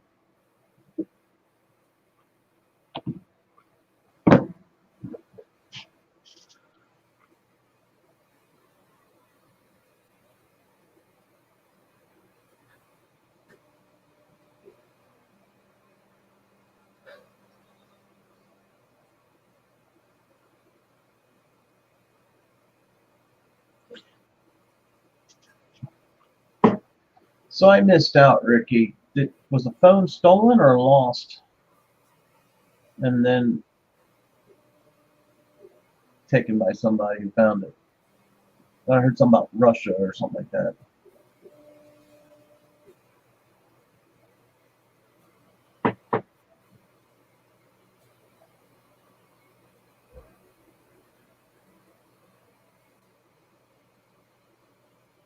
Oh.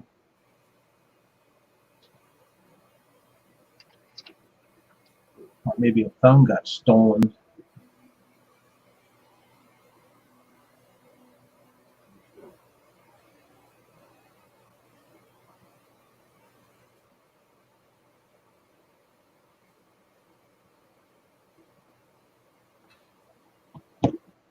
Yeah, I had somebody actually one time went into a Best Buy, I forget what state, several states over, and bought 3 iPhones and removed 2 phones off of my account.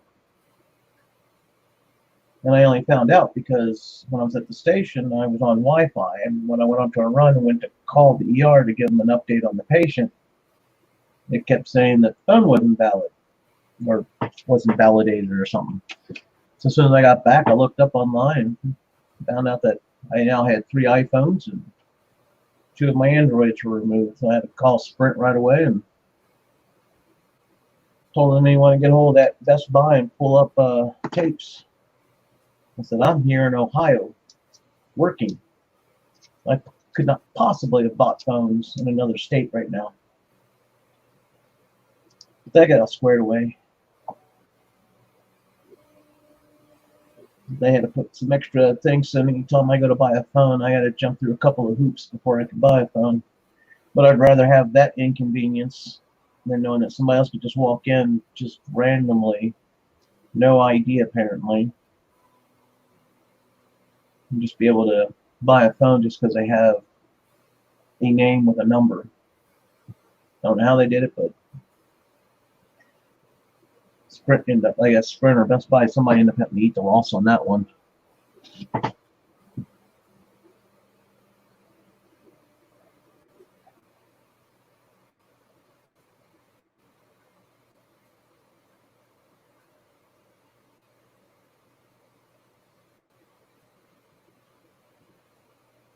And I got 2-factor on a few things right now.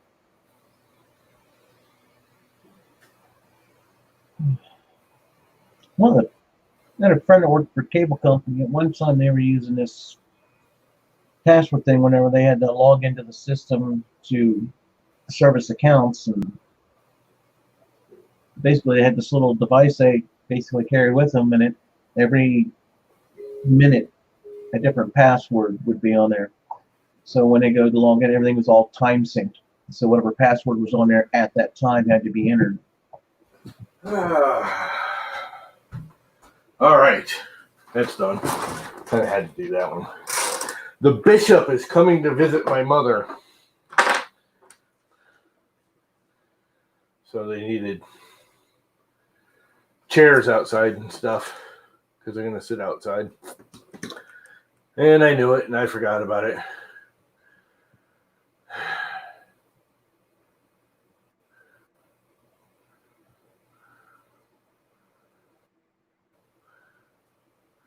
Well, you got really screwed in you, Tanner. That bites. All right. Let's see. Did I take a picture of that with those plugs still in it? Not that they're probably right.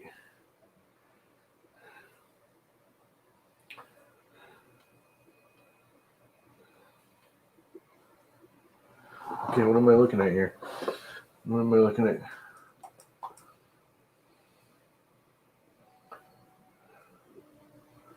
That's there. That's there.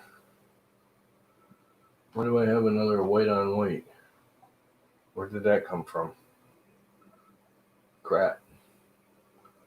Oh, that's got to be the thermistor. It goes up there somewhere. But these two I got a picture of. Not that I can see it. Why won't this thing expand anymore? There it goes. So both of them, the black go on top.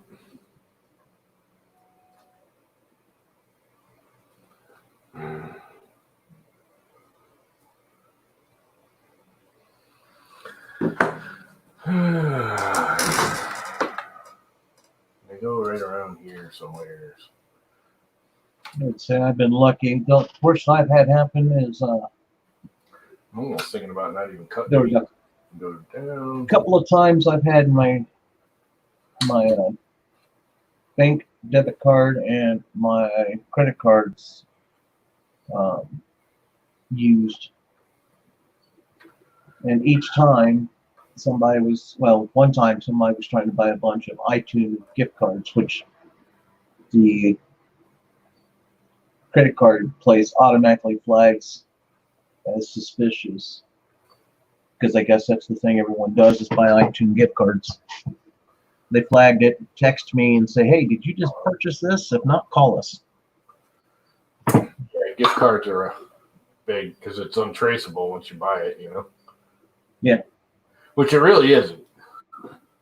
Because the gift card has a tracing number, right? Because how else do they know how much is on the gift card? So if the gift card has a tracing number, they can trace the date of purchase, go back to the purchase and say, what credit card did you buy the gift card on? It is traceable. They just too goddamn lazy and don't want to have to deal with it. Well, the nice thing is they basically text me saying, hey, did you just try to do this? Nope. So then they block it, and then they have to issue me out new cards. But I've had that happen 2 different times. But the second time, within 2 days, they hit my bank account or my bank debit card and 2 of my credit cards, which I found to be very suspicious. Yeah, I got hit years ago by actually AT&T. Someone somehow got a hold of my AT&T cell phone account and went out and bought like 10 iPhones and Androids and, you know, completely changed my account. Now, when I had AT&T, I had the original way back AT&T where you paid $30 a month for unlimited everything. That was their initial deal, lifetime, blah, blah, blah. Well, this idiot changed my account because, you know, they added phones and changed everything to do it. They did it all online or in a store. I don't even know how they pulled it off. But they changed my account. So all of a sudden AT&T saying, you know, you no longer have your $30 a month account. It's bullshit. I got hacked. You got hacked. And they're like trying to say I got hacked. They're like, no. AT&T got hacked. And they're like, what do you mean? And I actually took it to court. And nothing got hacked but AT&T. If I got hacked, they hacked, credit cards. And, I had money then. And, they hack other things. The only thing that got touched is my AT&T account, which means AT&T got hacked, not me. Get what I'm saying? And they're trying to say, no. They're still trying to sue me for it. They're charging me. I get bills like twice a year for like $10,000 from AT&T. I'm like, no. I reported it. Not only did I report it, and they're like, okay, you're hacked. We'll take it off your account. The next month, it happened again. After changing my passwords, doing all the stuff, fighting with them to get my $30 a month, unlimited access account at the time again, which they wouldn't give me back. And then it happened again. I'm like, no, you can't blame me. It's not me. It's you guys that are getting hacked. And they're like, okay, well, do this, do that. I said, no, you guys do it. I'm done with you. And they're like, well, you can't cancel us because then we won't trace the thing and we'll just charge you for it. I'm like, excuse me? You got hacked, but I can't cancel you after you're screwing up all my stuff and I'm spending hours on the phone with you people and you can't fix it? This is your problem. Well, you got hacked. I'm like, no, you got hacked. If I got hacked, they'd be after my credit cards and my other cell phones and all my other crap, all my online crap and my PayPal accounts, and the only thing that's getting hacked is my AT&T account, which means you got hacked, not me. 3 months in a row that happened. Finally, I said nope, and I got rid of them. And it's funny because I'm still AT&T because it's customer cellular, which is on the AT&T network, and I'm paying like a tenth the amount. I've got 3 phones on here, which I got to cancel my father's, for $62 a month. That's after taxes, unlimited everything. $62, 3 accounts with smartphones. You're not gonna beat that. It's good to be old sometimes. Yeah, well, that's my thing too. You know, AT's are like, oh, we're gonna ruin your identity. I mean, it's like you can have my freaking identity. So when the whole big crash came, I had tens of thousands of dollars in credit I couldn't pay. My credit is so screwed up, it's bad. Screw up my credit some more. Who cares? You can't make bad much worse. You know, plus I reported it. You know, and I have the documentation. I have all the paperwork for it. And they're trying to say, well, you bought these phones in Kentucky. I'm like, I have never in my life been in Kentucky. Well, you were in a store and you bought all the stuff in Kentucky. It's, no, I'm not. It's why, you know, I reported it back. I was not in Kentucky. How did it, you know? And the other thing that's pissing me off with that is people don't realize when you run your credit card, there's a little camera there. It takes a picture. So they know if the guy did it in a store, then it wasn't me because there's a freaking picture of him somewhere using my credit card number.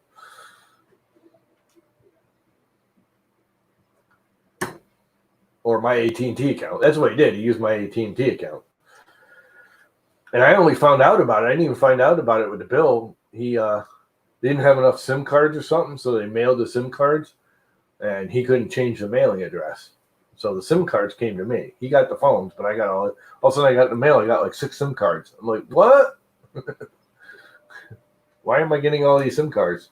They're like, well, you ordered all these phones. I'm like, no, I didn't.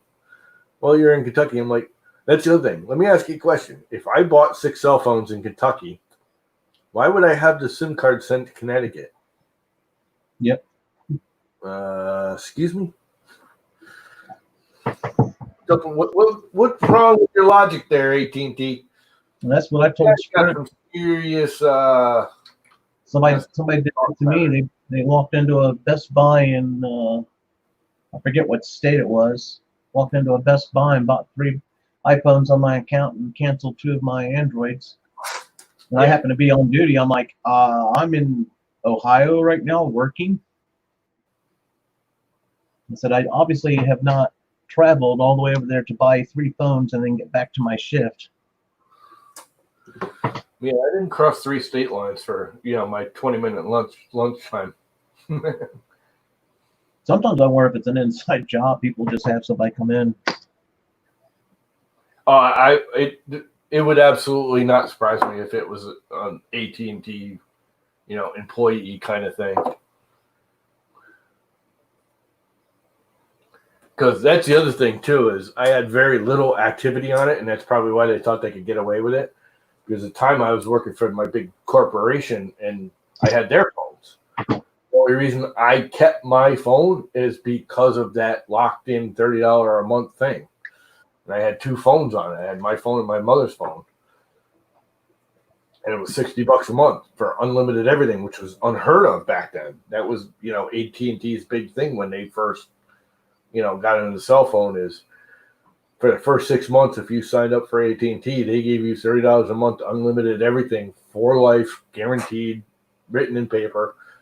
And I have a feeling they deliberately had it like hacked so they could get rid of my account. I don't know. I had a legacy Sprint plan for unlimited text and data. It was like 1,500-minute family plan shared for cell phone minutes, but that was only to landlines. It was unlimited to any kind of cell phone. Well, unless you're calling a business or calling someone on their home phone, we hardly ever used 1,500 minutes. So eventually, after years and years of doing upgrades and new phones and stuff, I finally updated the plan to their unlimited everything. I mean, throw in Hulu and everything, and I think it was roughly the same price. So basically, it's like, why not upgrade? And a hotspot. I get 50 gigs of hotspot on each phone, which I don't even use that very often. I got if at work, I can use it to connect my laptop, but sometimes I don't even bother doing that. I just watch whatever on the cell phone screen, which is probably why my eyes need either better glasses or something. Grab the insulation. Yay. Yay. That worked.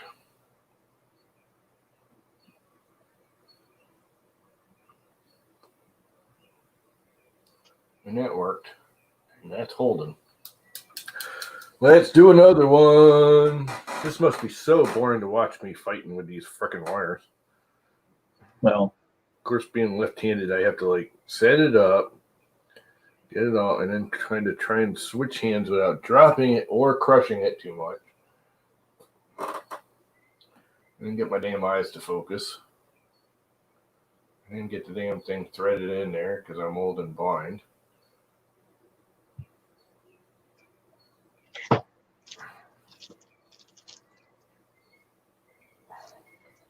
Grab some insulation. It looks like it did. Yep, sure did.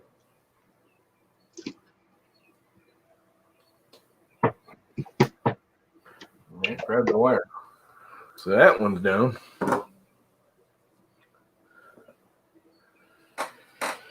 And now that goes that away. And the black one goes on top. And I'm pretty sure this is one of the fans. Not sure which one, but pretty sure it's a fan.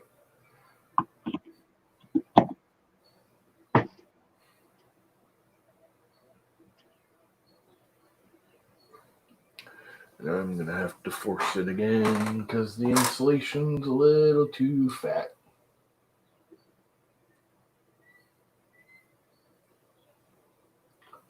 Go in. Nope. Did not lock. Come on, baby.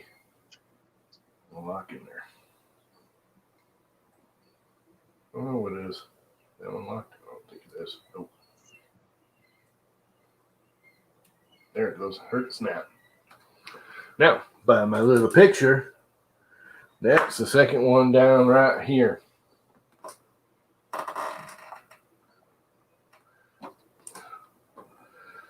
And then the next one is the green and black, which, again, I'm going to leave a little extra wire. That's just too much.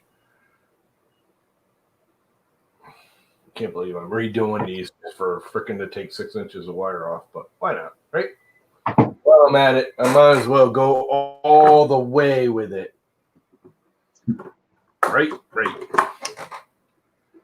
Might as well go to frickin' town.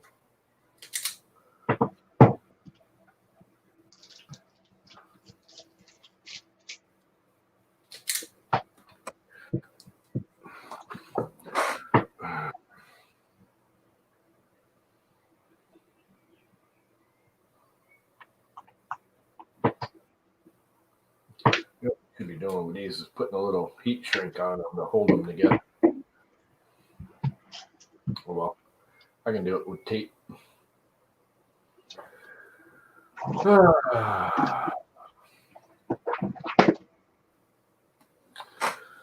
Almost there. Getting there. Getting to the end. Coming on to the last. Enter. Or is it wrong? That's what I'm reading there, but sure.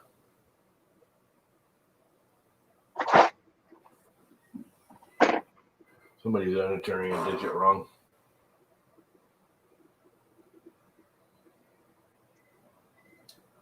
Oh, that went sideways. Bastard, I hate it when that happens.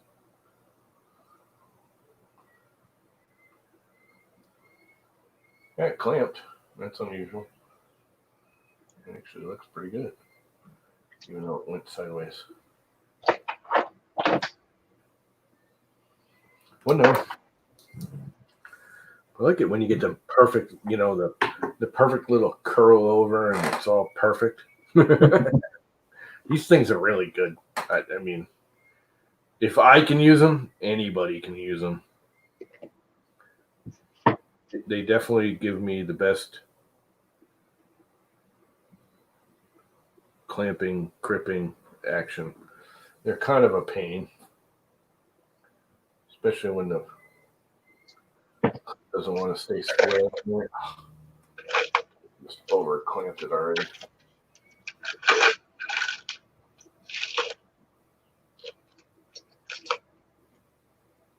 Insulation going to go in there? Yes, it did. And that came out near perfect. And the freaking off sprayer out there screaming away.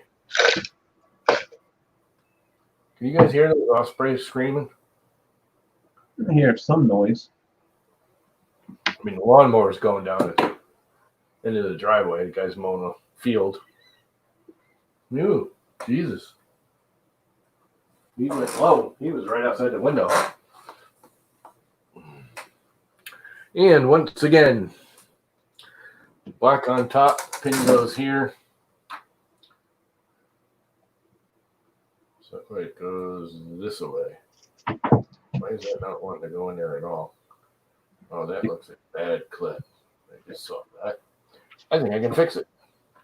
I think I squished it. Yeah, I still gotta mess with this thing, this little wise cam. Nope.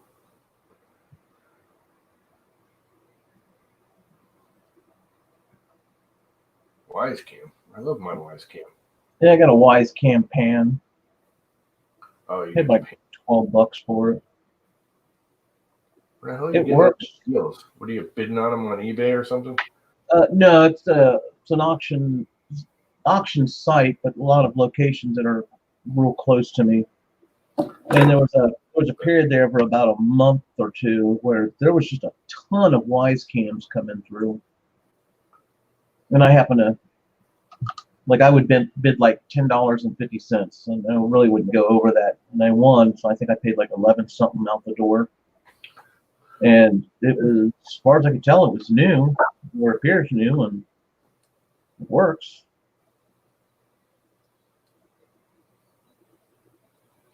I may have to redo this clip. Yep. Yeah. I don't want to. It's a pain in the butt.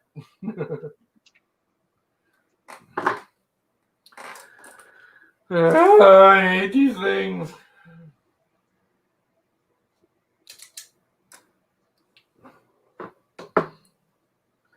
I don't like doing this. I find it frustrating and annoying. Frustrating. But when it's done, you don't have to worry about it. Yeah, and then I'll decide I want to move everything and have to redo them all over again. It won't be long enough. Find a way to just wire up extensions. Well, that's what I did with a lot of these. Is I just cut them off and soldered in extensions. But I really don't like doing that if I can help it. No, I mean, like make another harness, but have like the female ends so that they can snap together. I'd rather solder it. It's a more solid connection. I don't like doing those plug-ins if you don't need them.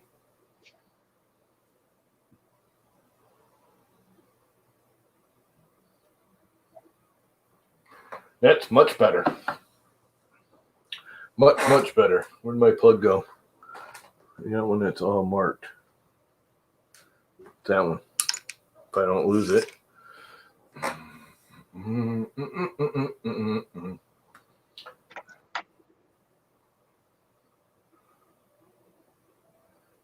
course, it still doesn't want to go in there because it's fat wire. Fat wire.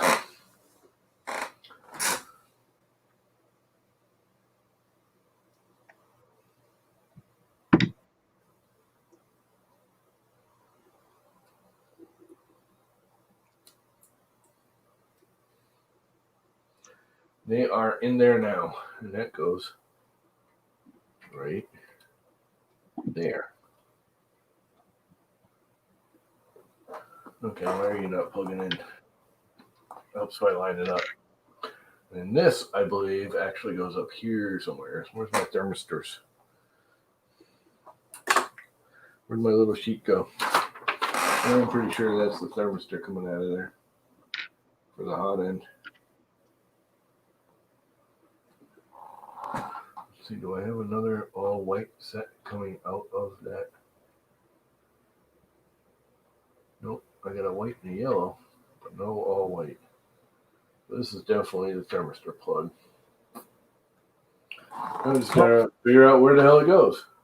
Well, once you get everything together and you start testing, you'll know whether or not you're in the right spots. Right here, it goes up here.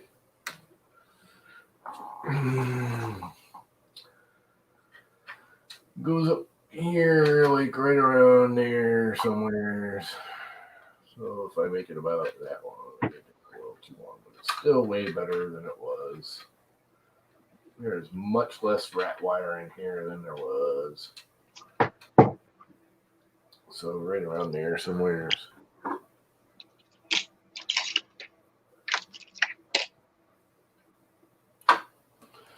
Let's see if I can reuse this plug. I don't know if I'm just wasting the time.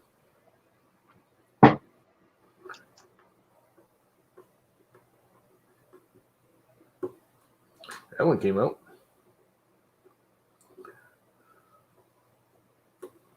And that one came out. That was easy. So you got one more pluggy thing here.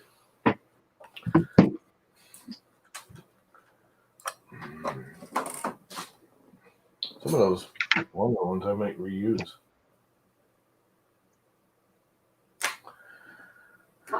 And I probably have a half a dozen I've dropped on the floor that I could probably find one and use. That one looks all right. Get some wires.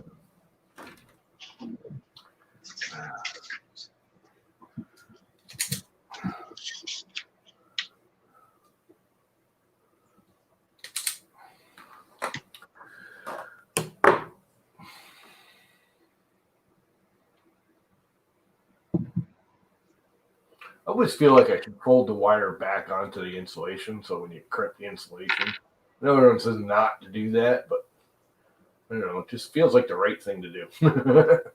You know what I mean? Then when you crimp onto the insulation, it guarantees you got a connection. It makes sense. Do I make any sense ever? Probably not, huh?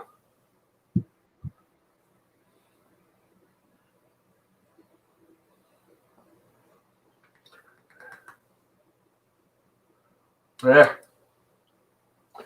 Knocked that right out. I did.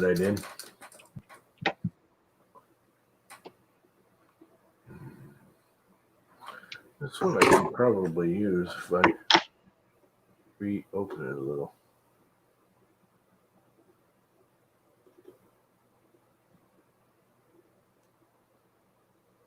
It might actually work. Let's give it a shot.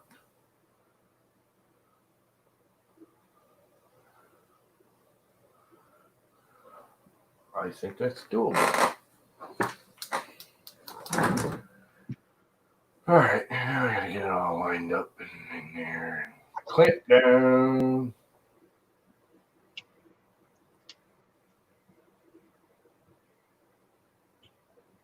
That seems to have worked.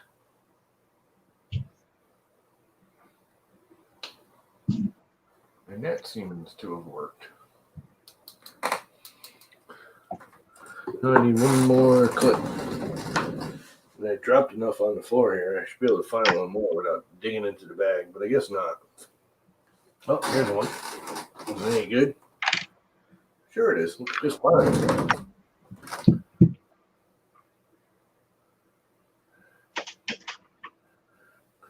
Looks just peachy.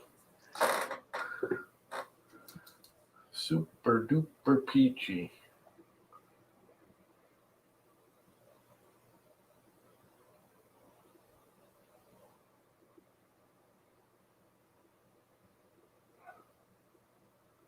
And it worked.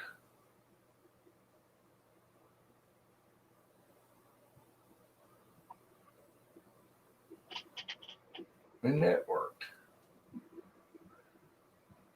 And that's holding. Now we need to make a clip.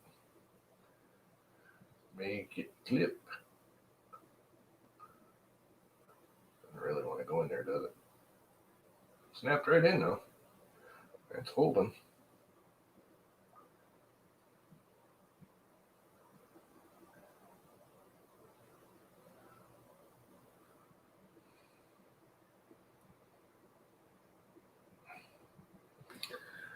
Oh boy.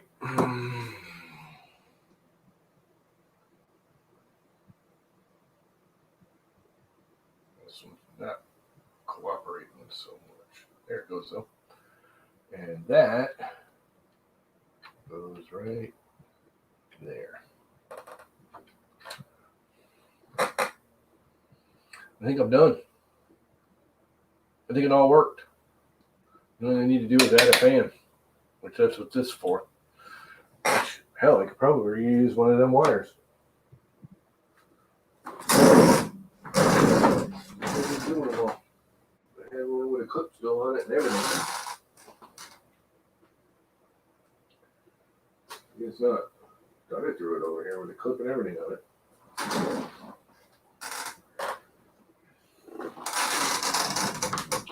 Oh, well, that's not important at the very moment. Oh, here's one. That might not be long enough. But it needs to be a 3-pin. And it's really not quite long enough. Although I can put a clip here to make it so I can unconnect it without opening up the whole box. So, how bad did I smoke it? What do you think? And Should I plug it in and fire it up? well, the worst part is make sure you got your power hooked right. That's a start. The power's easy. Then after Oh, that, there's just a positive and a negative, and it's right. That I can actually read. There's a big plus right here, and there's a big minus right there. Same with the heat bed. The hot end doesn't matter. It can be either or. And actually, I think it's marked either or.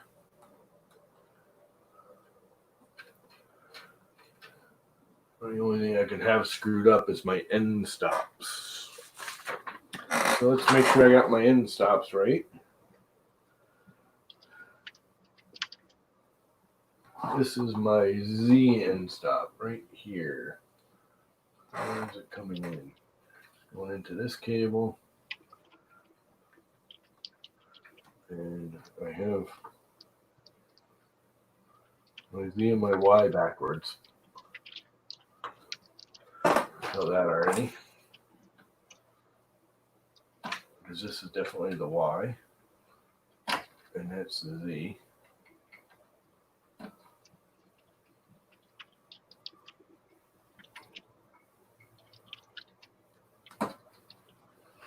Right?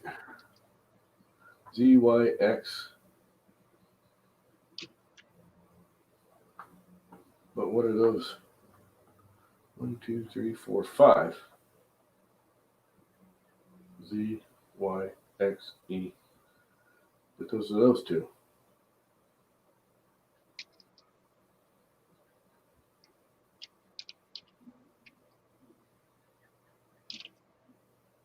So what are these two?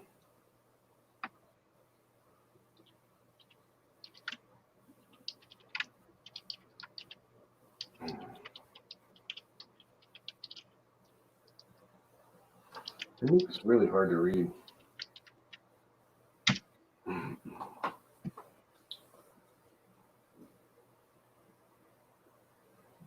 Always on fans 1 and 2. BMW fan. So if I have another 5-volt fan, which I think I do, I can use a 5-volt fan up here. So I got this thing set up for 5-volt. Something I like about the duets is you can go all 5-volt or you can go all line volt.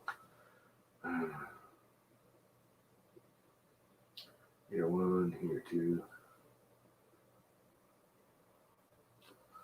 So what the hell are these 2 plugs for? They're showing 5 plugs here, but they're only listing, well, 7 actually.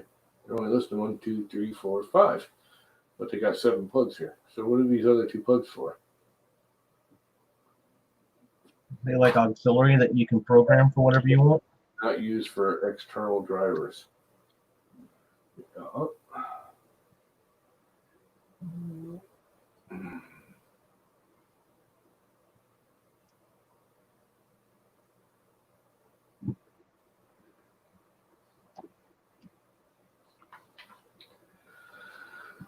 Z stop, Y stop, X stop, E stop, and E1 stop. Oh, that's why. I got to move those all down 1, 2. That's for the dual head, so you have the head stop. So this actually goes here. This actually goes here. And this actually goes here. Because I'm not using either E stop. And that makes more sense. And I think that's what my picture shows too, don't it? No. But I think I moved them around already. I know I had. Well, there's only one way to find out. Plug her in and short her out.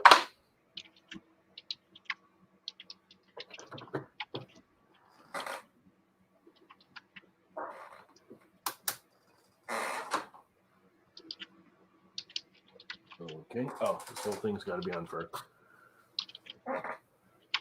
Lights are on. Wi-Fi is blinking.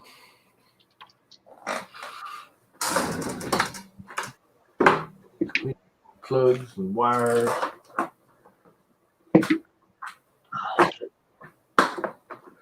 I have a feeling I'm going to have to reverse some wiring. Because I had the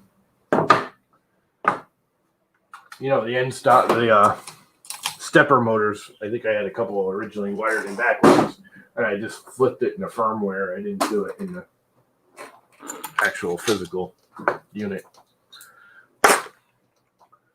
But let us find out. Let's share screen. And let's go to llamaCore.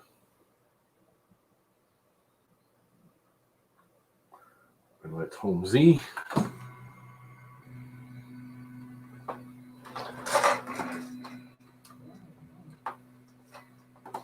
Make sure it actually homes. Well, that's good. Let's home Y. Nope. Emergency stop.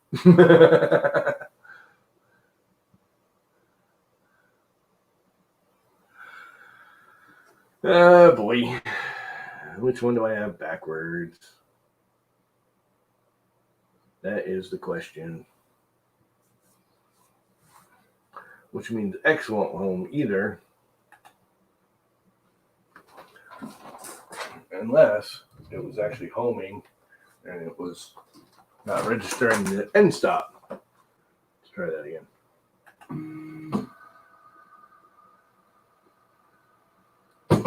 Yep, it's the end stop.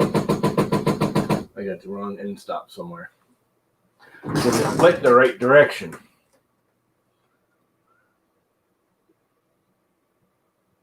So which is which?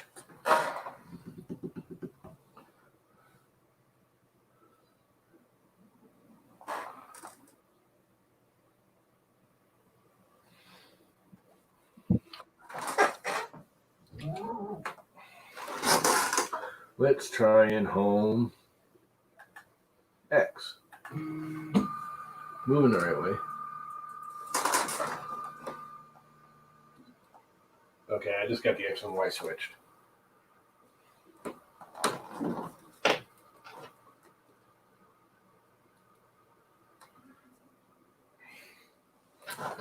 So, shut it down. I push the right button? Yes, I did. Which one's X and Y? I have Z right.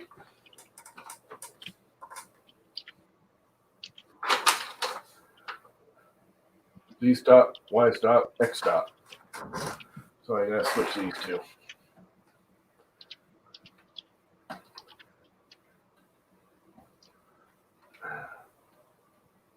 Hopefully.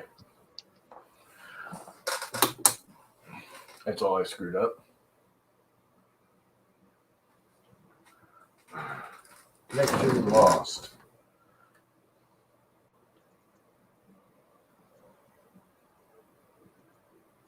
Thermistors are showing up, so I got those plugged into the right place. Let's Well, go. until you tell one to heat up, why not pick the right one? That worked. Home Y.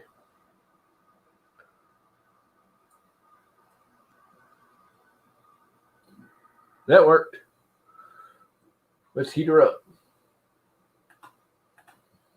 Make sure everything is going to heat up. Do one at a time. Yeah, I am. Gonna do the bowl first. That's the biggie. Well, that way you get the right thermistor in the right spot. Oh, I know I got to, because the thermistors I didn't even unplug from the bed. Oh, yeah, I did. But that's kind of obvious. You can't screw that up because they're way off each other. Because that's the good thing about the Duet, too. The thermistor for the bed is right next to the bed. The bed plug. Power. Whatever. So it, you really can't screw it up. It's Well, really, you'd really have to be a dumbass, worse than even me, to screw up the wiring of the bed thermistor. no, I'm talking about putting it in the right port. Yeah, no, it's the port is right next to the heater. It's not like in the middle of the board. All No, the man, if your wires look the same and you plugged into the wrong. No, well, they're still in the housing, so it comes up out of the bed housing is all together. All my bed wiring is in one area. It's all on its own little wiring. So there's literally no way I could screw it up. Because the hot end is here, and the thermistor for it's over here, and the hot end's here, and the thermistor is over here. So they're like lined up. You'd have to be a real dumbass to screw it up. Which I am. I mean, don't get me wrong. I've done some stupid things, but it's heating. Slowly, but it's heating. Let's bring the hot end up. Make sure that's all going to work. I got a good connection. That's cranking up like nothing. Actually, it looks like it's rising faster than it used to. I wonder if I got a better connection. I had a bare wire before. And I put the crimpies on there. I think we're going to give it a little nicer connection.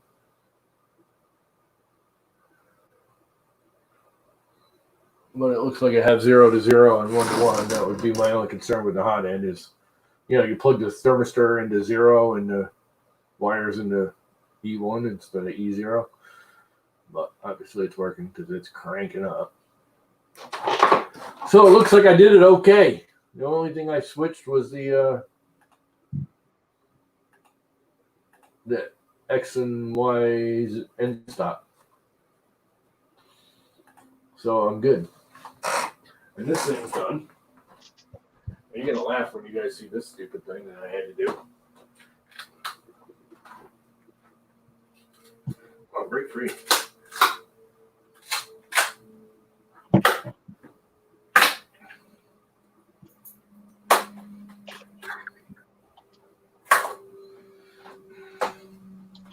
Because I was a dumbass making this thing. make a little pad that I'm going to glue on there because when I made the cover, I put a little notchy notch in here to inset it. Mhm. But then the screw mount, where you actually screw it through, I didn't backset them for it. So they hold it out. So I made a little pad that's going to go on there. I'm just going to glue it on. Oh, crap. I did the wrong supports. I'm not going to be able to get them on. I might have to reprint this. Oh, yeah. I forgot. I'm using Idea Maker. The supports come right off. Look at how easy that is. Can't ask for much better. You literally just grab them and peel them off. That one's not going so easy. What more could you ask for? Should be any more there? Is that just a flare? That's just a flare. That's elephant footing.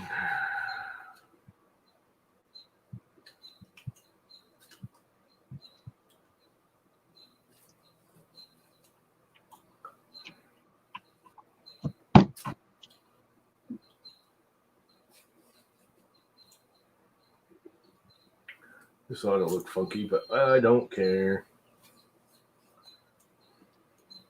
I just don't care.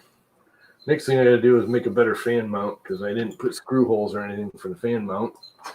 So I really can't get the case fan in there proper.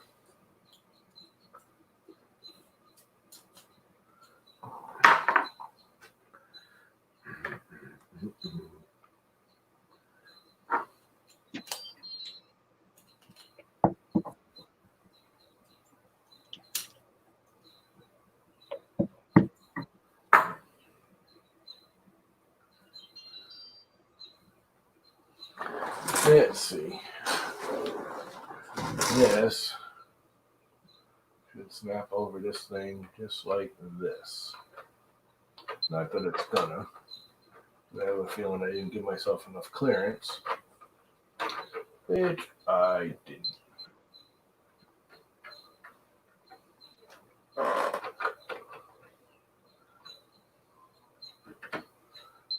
It's close. Actually, way closer than I thought it was going to be. I almost might be able to force it.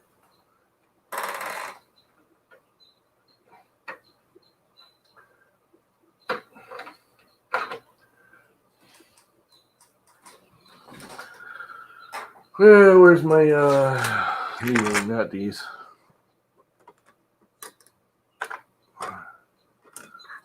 These.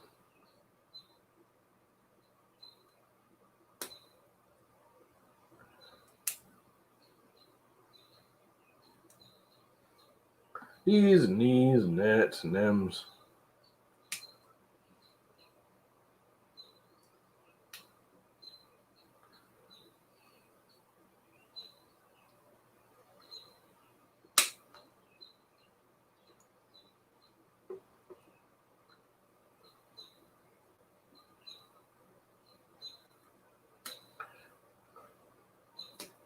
I don't know why I'm wasting my time with all this, but whatever.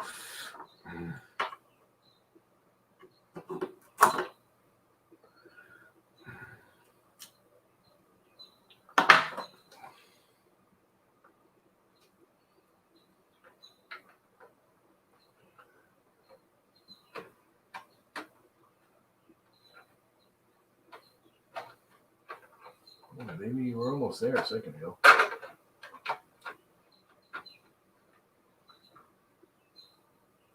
I'm going in the wrong spot, that's why. Let's see, it goes this way.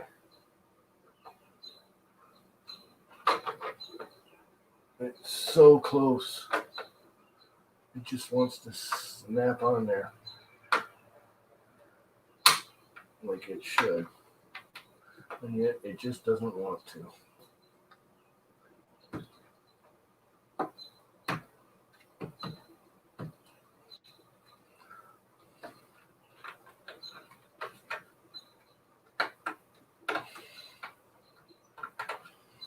You know what? I may not even better. I may just let this float a little bit. Should have made that wire even shorter, I guess.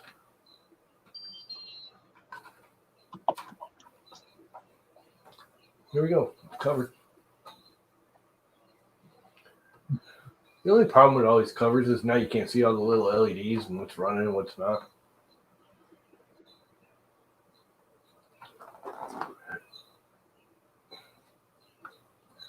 But that is definitely much neater looking than that hodgepodge of wire I used to have. Even that's neater, and that ain't saying much. That's pretty freaking ugly.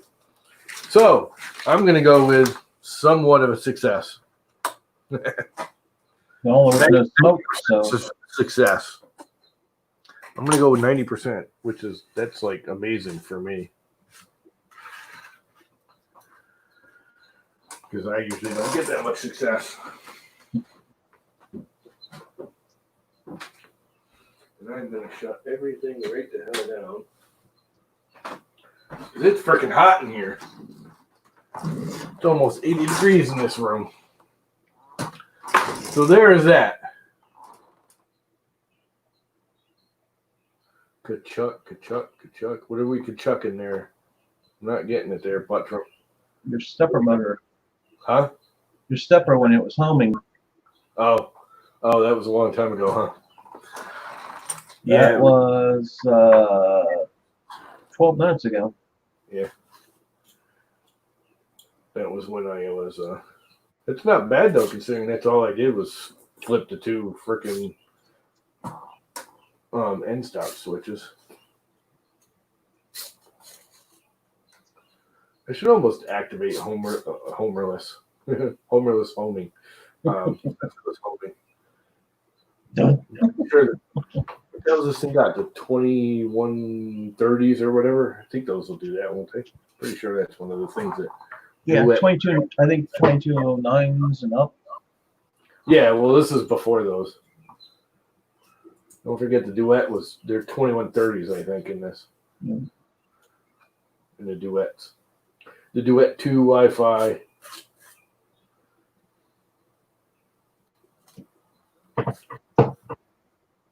Pretty sure that's what it's got. Not 100% positive, but I'm pretty sure they're 2130s or 2160s or something along those lines.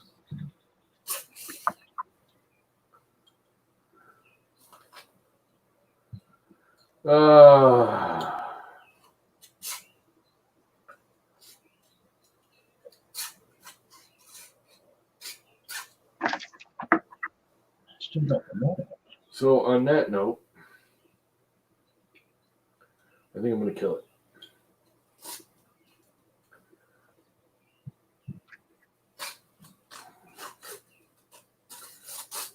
There's nobody really watching anyways.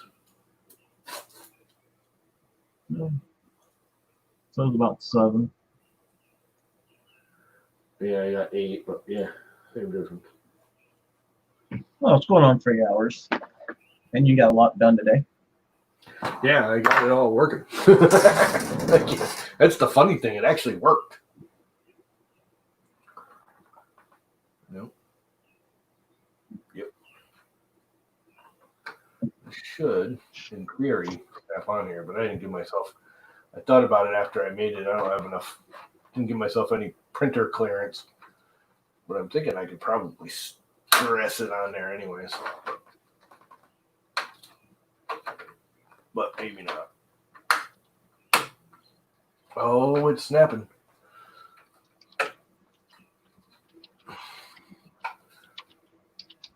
Come on, baby. Snap on there.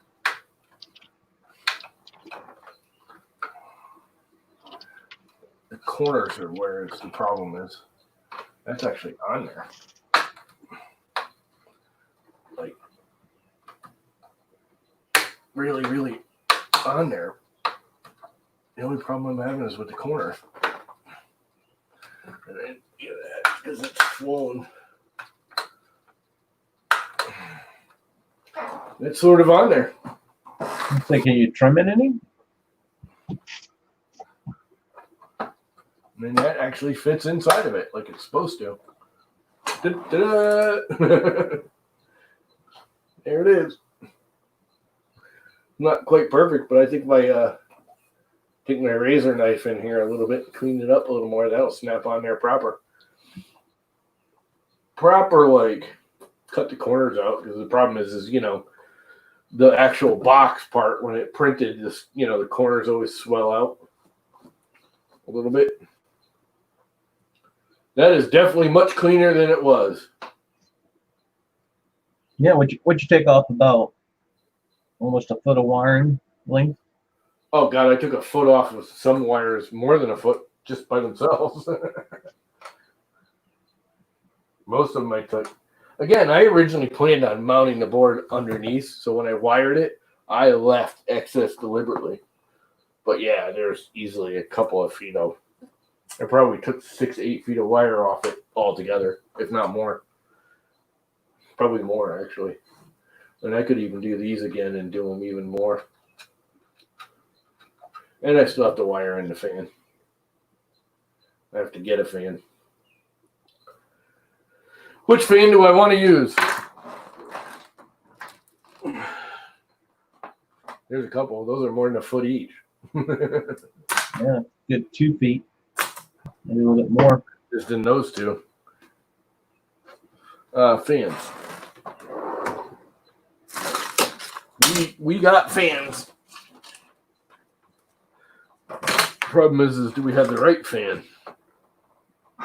It is 12 volts, so I can always plug this puppy in. These actually work really well. They're almost as quiet as the llamaCores, and they push about twice as much air. And I do have a big, massive llamaCore, but what's the voltage on this? 12 or 5. What do I do with my glass right here in front of me? If it's 12 or 5, it's a 5 volt. So this I could use.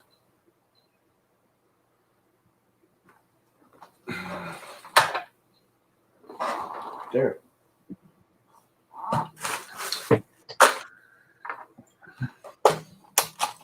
That means I got to do another wire, damn it. I always thought about doing this. Anyone tried this, using one of these blower fans? But instead of blowing it, you know, mount it like this, so it's sucking up into the turbine. I wonder how good it would work for, like, you know, drawing out of a case like that. Because they definitely move more air than these things. You know, so if it was cooling a unit, and these 5 volt ones, this is a 5 volt. No, this is a 24 volt. This is loud as piss. The 5 volt ones are actually pretty quiet. Again, they don't move quite as much air as the 24 volt ones do.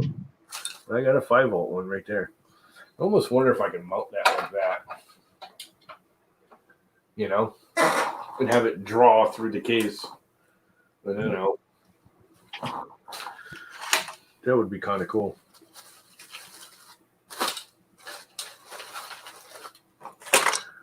Oh boy. Almost 3 hours.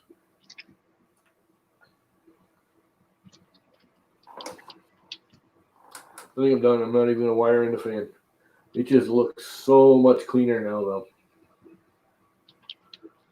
So much cleaner now.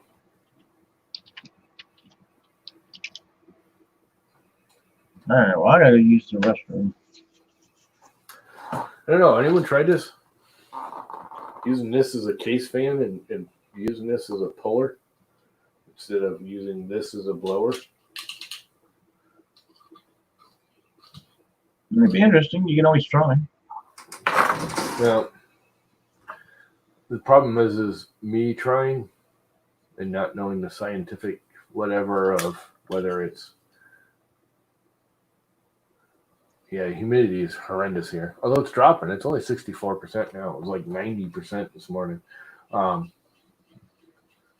need to know if that's going to pull enough air, especially with that duet board. I don't want the duet board not getting enough cooling. You know? And these are definitely quieter. This right here is probably enough, but I wouldn't mind using the big one. This, even though it's a llamaCore where it's, you know, the double thickness, it's a 20 millimeter thick. These push a lot of air. believe it or not, and they're wicked quiet. And this is a 5-volt, so I can plug it into there, and I can put it in. Actually, I think there's another PMI, whatever one I can plug into. Let's see, fans 1, 0, 1, and 2, and always on 1 and 2. Now I'm only using 2 of those PMI fans, correct? Yep. So I literally could put another thermistor in somewhere and put a PMI fan in. And I think there's a way I don't even need a thermistor because I just got to figure out the code because the processors, the board actually registers heat. You can get it in their interface. You can tell how hot the board is. So if I could tell it, when the board gets this hot, turn the fan on, that would be freaking awesome. PWM, there you go. Mr. Buttram corrected me once again. You are the man. What would I do without Mr. Buttram? Probably say the same stupid shit I say anyways. Yep, pretty much. Anyway, on that note, gonna kill it. I'll think about the fan later. I'm really not going to deal with any more of it. I got a big mess to clean up here too and vacuum up. I got crap all over the floor.